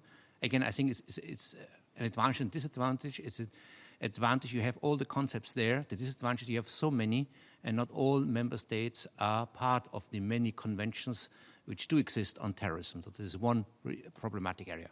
On the other side, when it comes to drugs, we have the drug conventions. We have a legal framework available. Again, the issue is that it has to be implemented, and not always. So I would say it's not the lack of the legal framework the problem. The lack is the implementation of the existing legal framework. On the drug side, but definitely also on the terrorism side, in particular there, because it's so multifaceted. Perhaps. Thank you very much. We're waiting for, there are no more questions, so I will thank again. Please, you can identify yourself, please. You have the floor. Thank you, Chair. I'm Nazifullah Salarzi, the DPR for Afghanistan.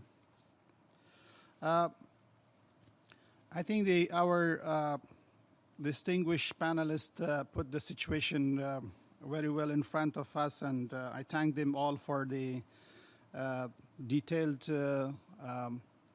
presentation on how the drug situation in Afghanistan is and how it feeds into the issue of terrorism and insurgency in my country.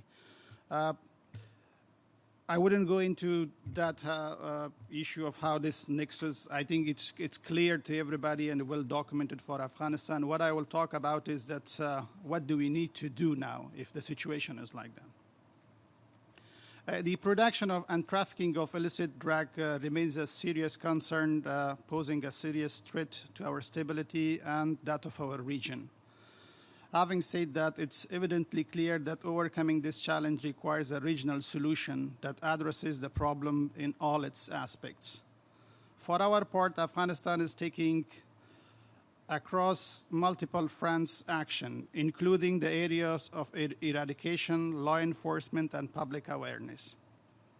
Last year, in 2017, alone we conducted more than 2,711 counter-narcotic operations, leading to more than 3,000 suspects being apprehended, including foreign nationals and seizure of 302 tons of narcotics. We have also destroyed 50 drug processing laboratories and 12 storage facilities. All in all, these measures resulted in net loss of over $350 million to drug traffickers. Additional measures include improving security at airports and border crossings to detect, deter, and prevent trafficking. At the policy level, new measures were taken to improve interagency coordination to more effectively address this problem across multiple fronts. Having said that, the problem of narcotics in Afghanistan must be seen in the context of its direct link to insecurity. The overwhelming majority of production occurs in insecure and conflict-ridden provinces, where various terrorist and extremist groups, including the Taliban, Daesh, and foreign terrorist fighters, are operational. As such, addressing the root causes of conflict will have a profound impact on our counter-narcotics front as well. Needless to say, a long-term and viable solution to this endemic problem is only achievable based on the principle of shared responsibility and a comprehensive approach that gives due focus to cultivation, production, trafficking, and consumption. Hence, a global response is the only guarantee for eradicating this problem. We wish to also highlight that eradicating the problem of illicit drugs in Afghanistan and the region demands a new focus on preventing the inflow of chemical precursor in Afghanistan, without which production is not possible. And Afghanistan is not an industrial country. We do not produce any chemical precursors. In the context of regional cooperation, we will continue working closely with regional and international partners to counter terrorism, violent extremism, and other transnational activities, including illicit drug trafficking, bilaterally, trilaterally, and through forums such as the Afghan-led Heart of Asia process, UN Regional Center for Prevention and Preventative Diplomacy, the Shanghai Cooperation Organization, SARC, SECA, among others. We welcome the Security Council's increased focus on addressing the link between terrorism and other forms of organized criminal activities. Excuse me. The 1267 and 1988 security sanction regimes are important tools in this regard. We believe more needs to be done to enforce sanction measures against concerned individuals and groups involved in criminal activities, including trafficking of illicit drugs. Such will constrain their resources and ability to operate in activities that pose a threat to international peace and security, including Afghanistan's stability. We thank the Counter-Terrorism Committee for its important work in combating international terrorism and its link to transnational organized crimes. As always, we look forward to continuing our collaboration on this important issue. I thank you, Mr. Chair.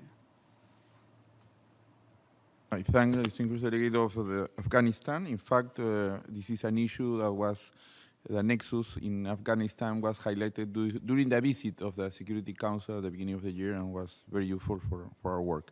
With that, we have finished this panel. I thank our presenters and your participation, and now we will continue with the third session. Thank you to the panelists.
I'm now honored to open the third substantive session entitled The Nexus Between Arms Trafficking and Terrorism. I welcome the speakers. Each panelist will make a 7-minute presentation, if possible 5, because we are running out of time in order to have a discussion. I will invite first Mr. Matt Schroeder, Senior Research of Small Arms Survey. You have the floor, sir. Okay, thank you. So I want to thank the organizers of today's panel, my panelists for sharing their expertise, and all of you for joining us here today. I hope our discussion is useful. I am going to cut my comments dramatically short because of the shortage of time. But if there's anything I don't cover adequately, feel free to find me afterwards.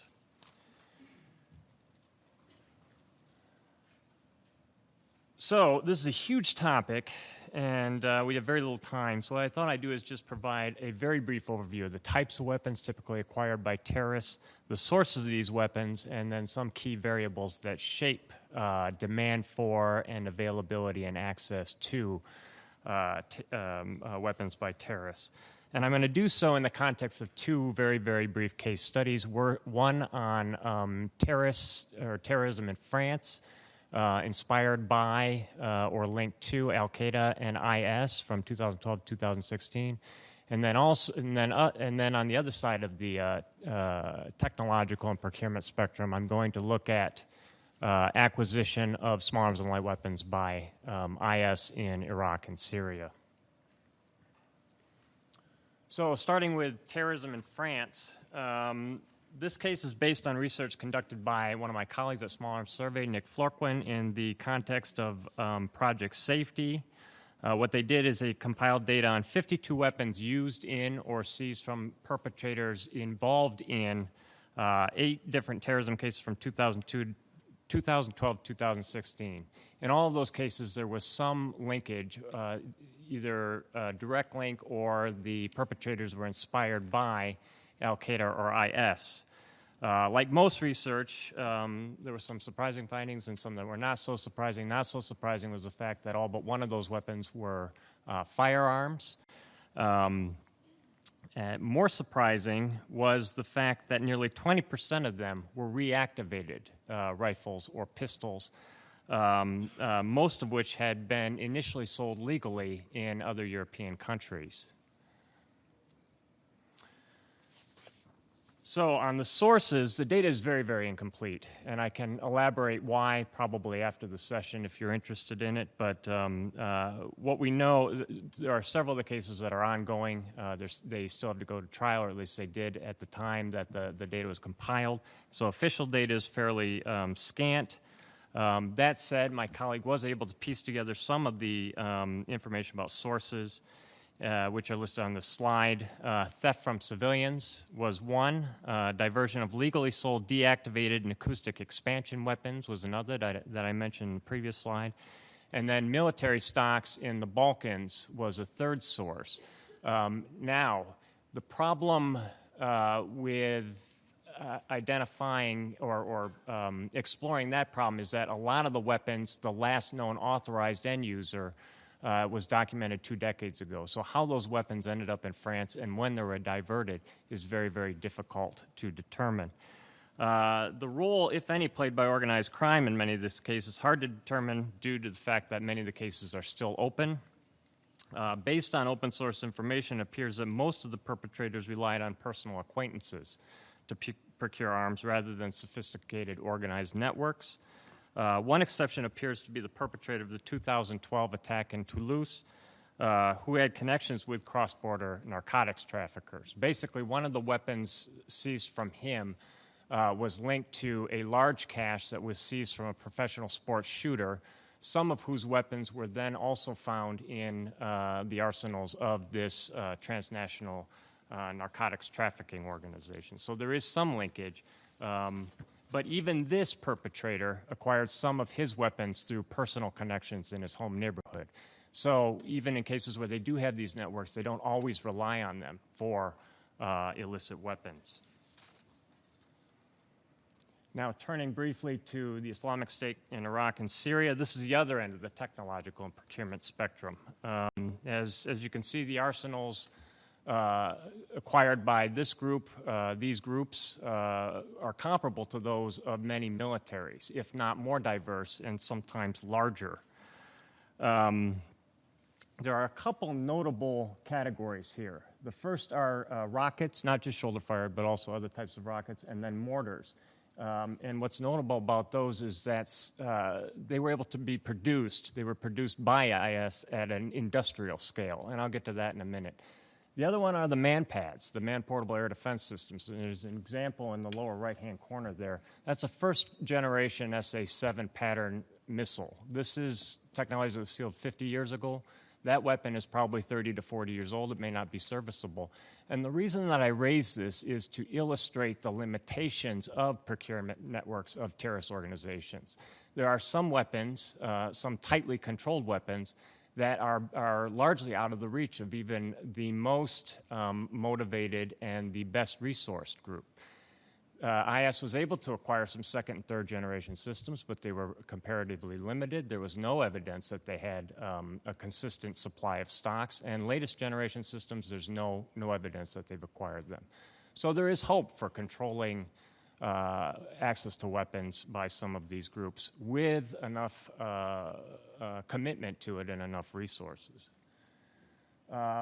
Sources of weapons. Battlefield capture from government forces, including, or perhaps especially overrun military facilities, was a big source of weapons. Other non-state actors, seizures from other non-state actors, another major source of weapons. Intergroup transfers from Syria to Iraq, for example. And then improvised production. And this is, I think, this is one of the more notable and disturbing developments in Iraq. The group Conflict Armament Research, who deploys researchers on the ground, was able to document the production of mortars and rockets. And what they found was that IS had produced thousands, possibly tens of thousands of these munitions in specialized facilities that were centrally controlled, had consistent supply chains for components, and had rigorous quality control standards. So this goes way past our historic notions of craft production by armed groups.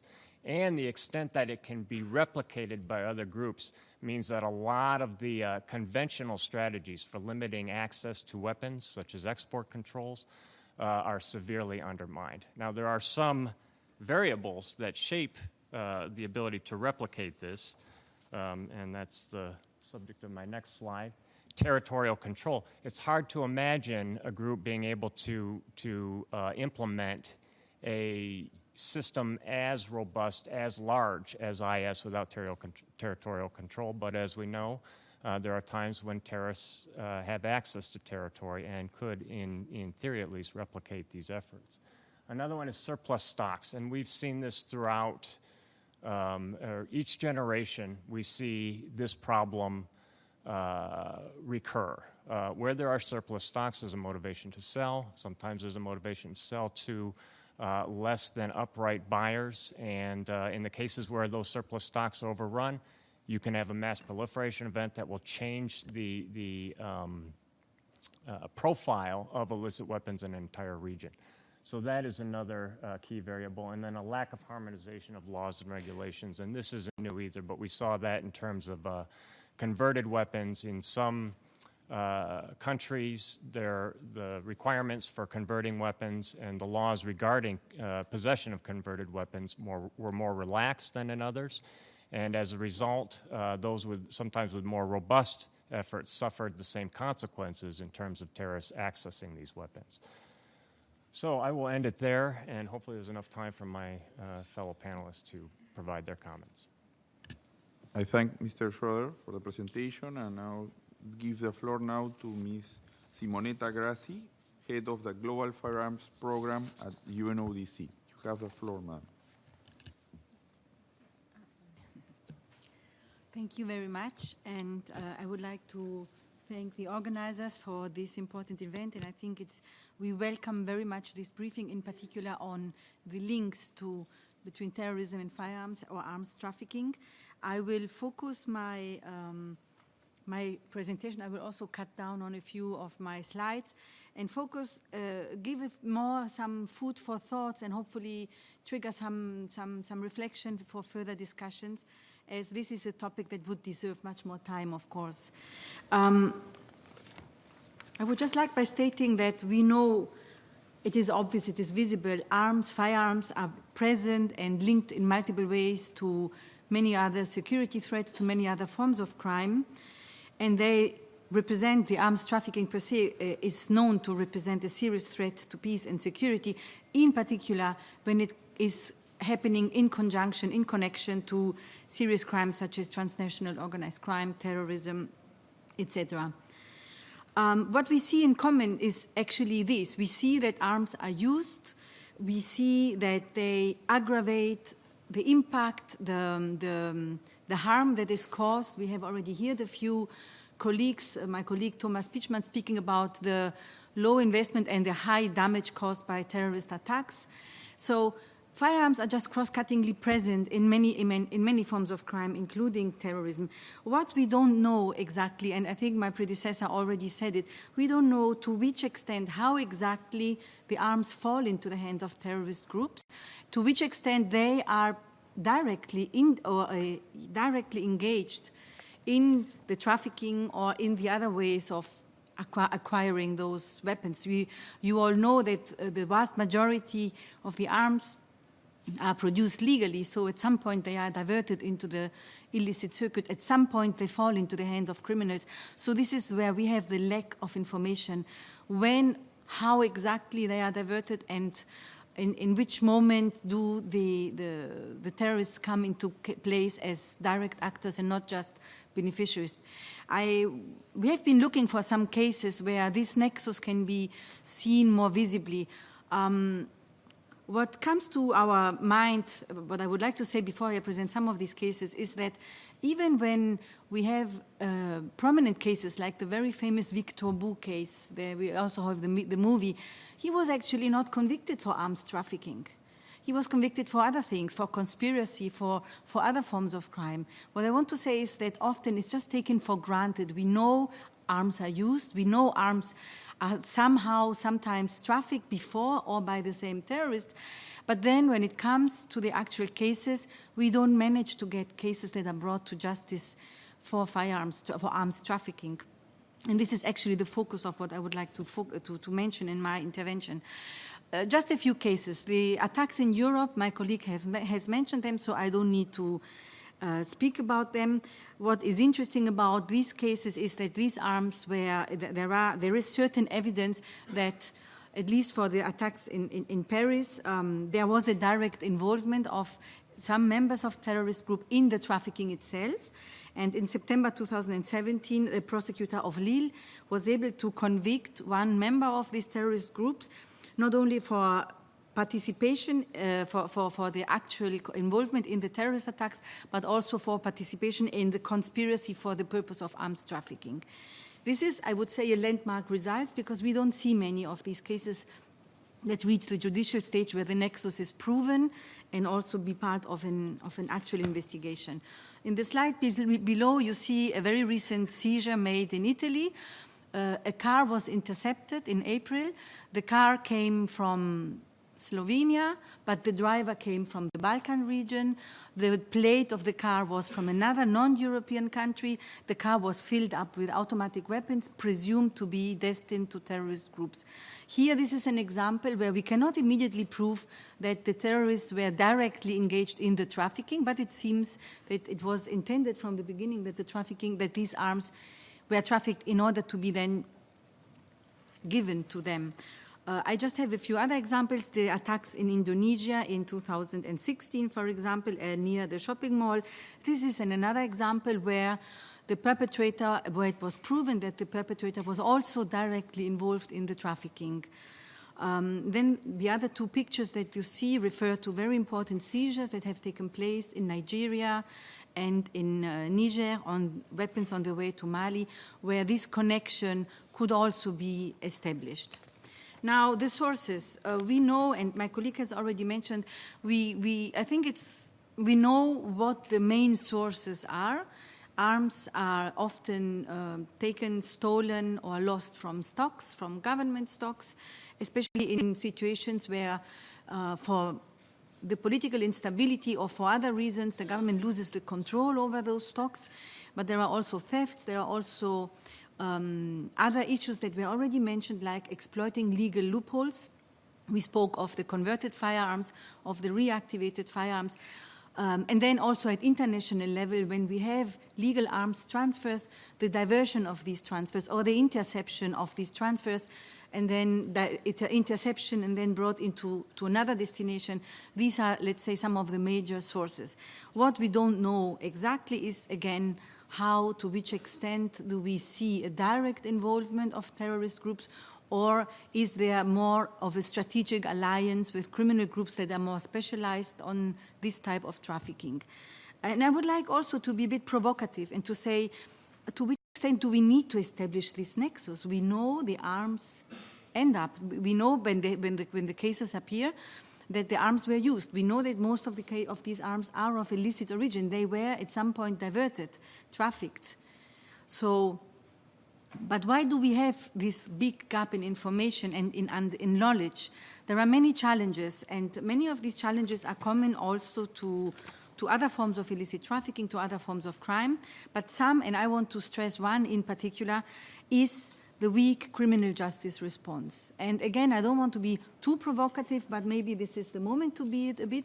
Of course, there are legal, not adequate legal frameworks. Many countries are still working on updating their normative framework, which sometimes date back 20, 30 years, and of course needs to be updated. There are lack in skills and knowledge to detect and investigate and prosecute these crimes. But I would say there is also sometimes a lack of urge. What happens? Often the arms are seized when the crime has already taken place or when the terrorist attack has occurred. And then sometimes what we see is that the arms are seized, but then what happens to these arms? What investigations are taking place? Not many. And this is what I mentioned, what is a weak criminal justice response. There is a primary objective, that is that of taking the weapons out of circulation. This is met. The secondary objective to actually cut on the illicit trafficking flows is often not met. And this is where I think that much more needs to be done in order to actually disrupt the illicit flows. I just skip over this slide just to say that there are many instruments that have been adopted, both on terrorism, both on organized crime and arms trafficking, and on arms control in general. They are not interconnected among them. That's why I think it's also very important to recall the Security Council resolution, which identifies some of the measures that are already embedded in those instruments. So that's nothing new, if we want to be honest. But the fact of mentioning them in the context of terrorism is already very important. But, many of these measures relate to the preventive control mechanisms. What do we need to do to avoid that these arms get stolen or lost or trafficked? The criminal justice angle is, again, in my view, in our view, a bit weak. We believe that, and I conclude with this, we believe that in order to address illicit trafficking in arms and terrorism, we need to have more integrated approaches, not just the sum of what has been established at international level by the arms control instruments and by the instruments to prevent terrorism. There must be a synergy and an added something more. So these instruments have to be addressed and implemented in conjunction. And I would just like to mention a few quick examples. They are all listed on these slides. When it comes to legislative measures, again, arms control mechanisms and legislations to control firearms should take into account the concrete risk that they can fall into the hands of terrorists. When it comes, for example, to export controls, there are indicators that must be developed that should take this additional risk into account.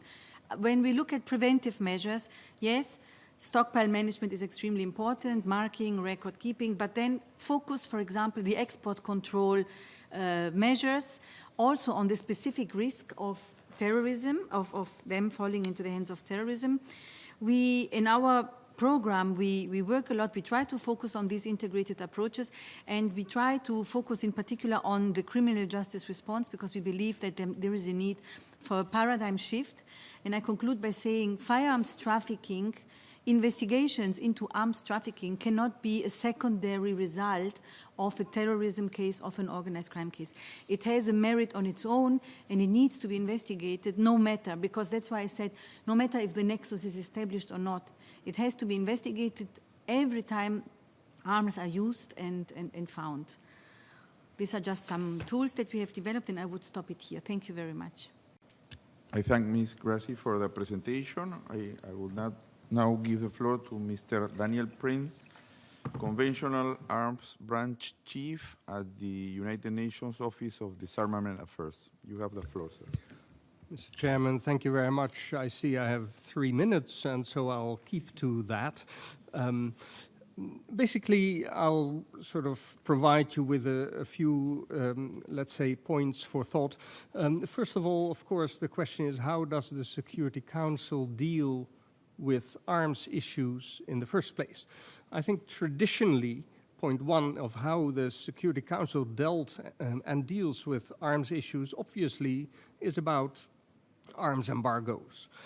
Arms embargoes focus on governments. They focus on armed forces and sometimes security forces, but mainly on weapon systems for armed forces. Is that the issue that we need to discuss here when we talk about arms issues?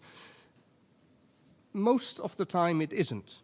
And so over the years, the Council has understood that there is more to the arms issue in relation to its work than arms embargoes. And of course, that's also where we see the development of the whole disarmament, demobilization and reintegration concept. DDR is a second approach to arms issues that are relevant for the Security Council that has been developed and has been developed well.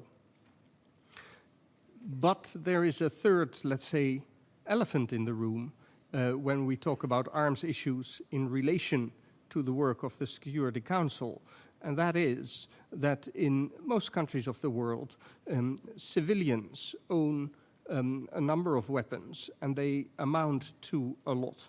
And that is an issue that the Council has been having more difficulty dealing with. It's the third, so to speak, the third element of arms situations in countries. As we know from research by Small Arms Survey, we're talking about over 1 billion small arms and light weapons being around in the world. And let me note that out of those 1 billion plus small arms and light weapons, it is, let's say, over 85% that are in civilian hands, over 85%. And that's not the only statistic I will leave you with, because out of those arms that are in civilian hands, less than 15% seem to be registered and so regulated. Less than 15% of civilian arms in the world. And that's a huge amount. How does the Security Council deal with this third element, with civilian possession of small arms? First of all, I think lately we've seen a number of thematic resolutions in the Security Council that have addressed the issue of small arms in particular. And so an important one is the thematic resolution on small arms, which indicates that it is important for analyses for the Security Council on whatever geographic or thematic issue to take into account the arms situation. So that's a way of dealing with it. Secondly, last year we've seen Resolution 2370, which links the supply of conventional weapons to terrorist acts and the actions that need to be taken from there. My last point on this is really the importance of multiple avenues that need to be taken when addressing the issue. Many of you deal with council issues, let's say from a security and military perspective, not all, but many of you, I'm here to sort of leave you in particular with the idea that countries at the highest level in the SDGs have decided that the illicit small arms trade is a development issue. It is a development issue, and it means that we also need to treat it as such. We've seen from research that terrorist groups end. How do terrorist groups end? Rarely through military force. Police arrests and police killings of terrorists account to some 40% of endings of terrorist groups. But the largest way, the most common way that terrorist groups end is because their actors join the political process. 43% of terrorist groups end because their constituents join the political process. It illustrates how important it is to continue to not take only a military avenue towards the terrorist weapons nexus, and that we need to work, and we've heard some of that here, but not all aspects. We've heard how border controls and law enforcement legislation and stockpile management are important. I would also include anti-corruption. I would include education. Professional opportunities need to be addressed and improved. Demand factors in general and alternative livelihoods need to be further developed. So that's what I'd like to leave you with. I'm 1 minute over time. Happy to further discuss whoever is interested. Thank you, Mr. Chairman. I thank you, Mr. Prince, for your presentation. And now invite Mr. Dritan Shima, Criminal Intelligence Officer at Interpol. Mr. Shima will be joining us VTC. First, I would like to thank our interpreters that they will give us a few minutes. We will need to finish at 1:10 and then leave the room at 1:15 because there are an additional events taking place here. I now give the floor Mr. Shima for his presentation.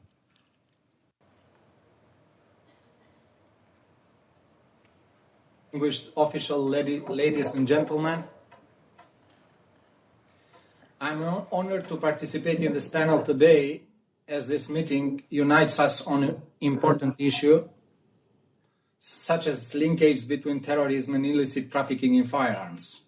Interpol believes that terrorism, organized crime, any sort of trafficking and the links among them deserve a special attention and an adequate response. Interpol has shown its commitment to fighting firearms trafficking and counter-terrorism with sustainable mechanisms and action. Interpol's Counter-Terrorism Directorate strategy defines 5 action streams. 1, identification. 2, travel and mobility. 3, finance. 4, online presence. And 5th one, weapons and materials. All those align with the corresponding Interpol policing capabilities such as data management, intelligence analysis, forensic support, border security, and capacity building. The identification of the terrorists through exchange of information among member countries and the dedicated projects focusing on conflict zones and battlefield is followed by the trace of the route of terrorist movements by utilizing the several Interpol tools and capabilities like criminal analysis, files, facial recognition, fingerprints, etc. Simultaneously, Interpol is supporting member countries with projects and operations as well as exchanging with them information, experience, best practices regarding financing terrorism, usage of social media, darknet, bioterrorism, chemical weapons, tracing known bomb makers, trafficking and tracing the route of weapons and materials. As you see, there is a dedicated action stream in our strategy related to weapons and materials. In this regard, until now, there is no any evidence connecting directly firearms trafficking and traffickers with terrorist networks. At a certain extent, even the criminals involved in light weapons trafficking would try to avoid contacts with terrorist networks due to the special attention of countries and law enforcement agencies to terror. They would prefer to gain their profits without being implicated in very serious and sensitive cases concerning national security and all the international community. On the other side, terrorists involved in attacks and similar terrorist activities do not prefer to disclose their identities to other people, so they use several covering frontmen to receive firearms from the respective trafficking networks. However, we all know that firearms are an important tool in hands of terrorists, consisting to be means of terrorist attacks and or means to prepare and facilitate the attack, even when no light weapons in the attack itself. That is the reason why Interpol dedicates a special attention to firearms, the route of illicit weapons, and any possible connection to terrorist networks. As already mentioned, Interpol has established several mechanisms in supporting member countries to deal with firearms. One of those mechanisms is the iArms database, Illicit Arms Record and Tracing Management System, one out of 17 Interpol databases. Briefly, I could say that there are more than 1,270,000 records of lost stolen firearms entered and reported by member countries in iArms. Furthermore, a connection between iArms and the US National Crime Information Center is established just for query reasons, enabling so Interpol member countries to acquire in a pool of more than 4 million records. It is not wrong to consider it more than database, as the checks are not ending with a query to iArms, but they are followed up by an international firearms trace request and then by the analysis of firearms-related information. Just a few days before this briefing, as a nice coincidence with today's topic, Trigger 4 operation in MENA took place in 4 countries of Middle East and North Africa. Trigger is already an Interpol hallmark as a concept by which countries in a certain region are cooperating under Interpol's lead and support in order to disrupt firearms trafficking chains. There were 3 preceding Trigger operations and this year we succeeded to organize Trigger 4 for MENA region. Trigger concept will follow up with a Trigger 5 in Americas and then in other regions as well, aiming to conduct at least one of such operations per year. The special feature of this year's operation was targeting terrorist networks and firearms, a very important tool for terrorists as arms are easy to conceal and move. This 9-day operation concluded on 27 cases of firearms and in 17 arrests for firearms, among many other cases related to drug trafficking, financial crimes, smuggling of people and goods, consisting in a total of 115 arrests. The operation was conducted with the participation of the World Customs Organization and the United Nations Office of Drugs and Crime, in the framework of a project funded by the Government of Canada to support the Middle East and North Africa. I would like to take this opportunity to thank Canada for the support and to call all UN member countries to support Interpol in similar projects and operations that will be definitely success stories. I would like to add also that during the pre-operational phase of this operation, Interpol had a very intensive cooperation with the countries in the region where we conducted the operation in order to enrich the contributions to the iArms that was finalized by an increase of more than 58,000 of records of lost and stolen firearms in the region and of 22% increase of the queries to iArms. Just by this additional contribution, 5 matches or hits, as we call, concerning 3 different continents were popped up, proving that firearms are easily moved and traffickers and facilitators are not getting discouraged by the long distances and possible difficulties when it comes to financial profits. In this context, taking advantage by this meeting, I would encourage once more member countries to contribute to Interpol databases and to extend the cooperation with Interpol in terrorism and weapons-related matters, including here Interpol projects on weapons trafficking through the dark web. That is a growing concern, as dealing and succeeding with them requires extensive cooperation and comprehensive efforts. Thank you. I hope I was in time. Thank you very much, Mr. Shima. Yes, we are running out of time. I think we will maybe for one question, if there is any particular interest, any CTC member would like to make. If not, we only have to thank all our panelists for their very interesting, important, very important presentations. The speakers will be here for any particular request you will have, and they are very open to give the answers and stay in contact. This is an issue that has proven is of very much of interest. The Nexus will continue working on this at the CTC, at the Security Council, and particularly in next year, first quarter, we'll have a joint meeting with the sanctions, ISIL's Al-Qaeda Sanctions Committee. We will address this more on a regional basis, but I will end thanking the organizers, CTED, UNICRI, UNODC, and all the participants, and all your participation, and thank you again. Thank you very much.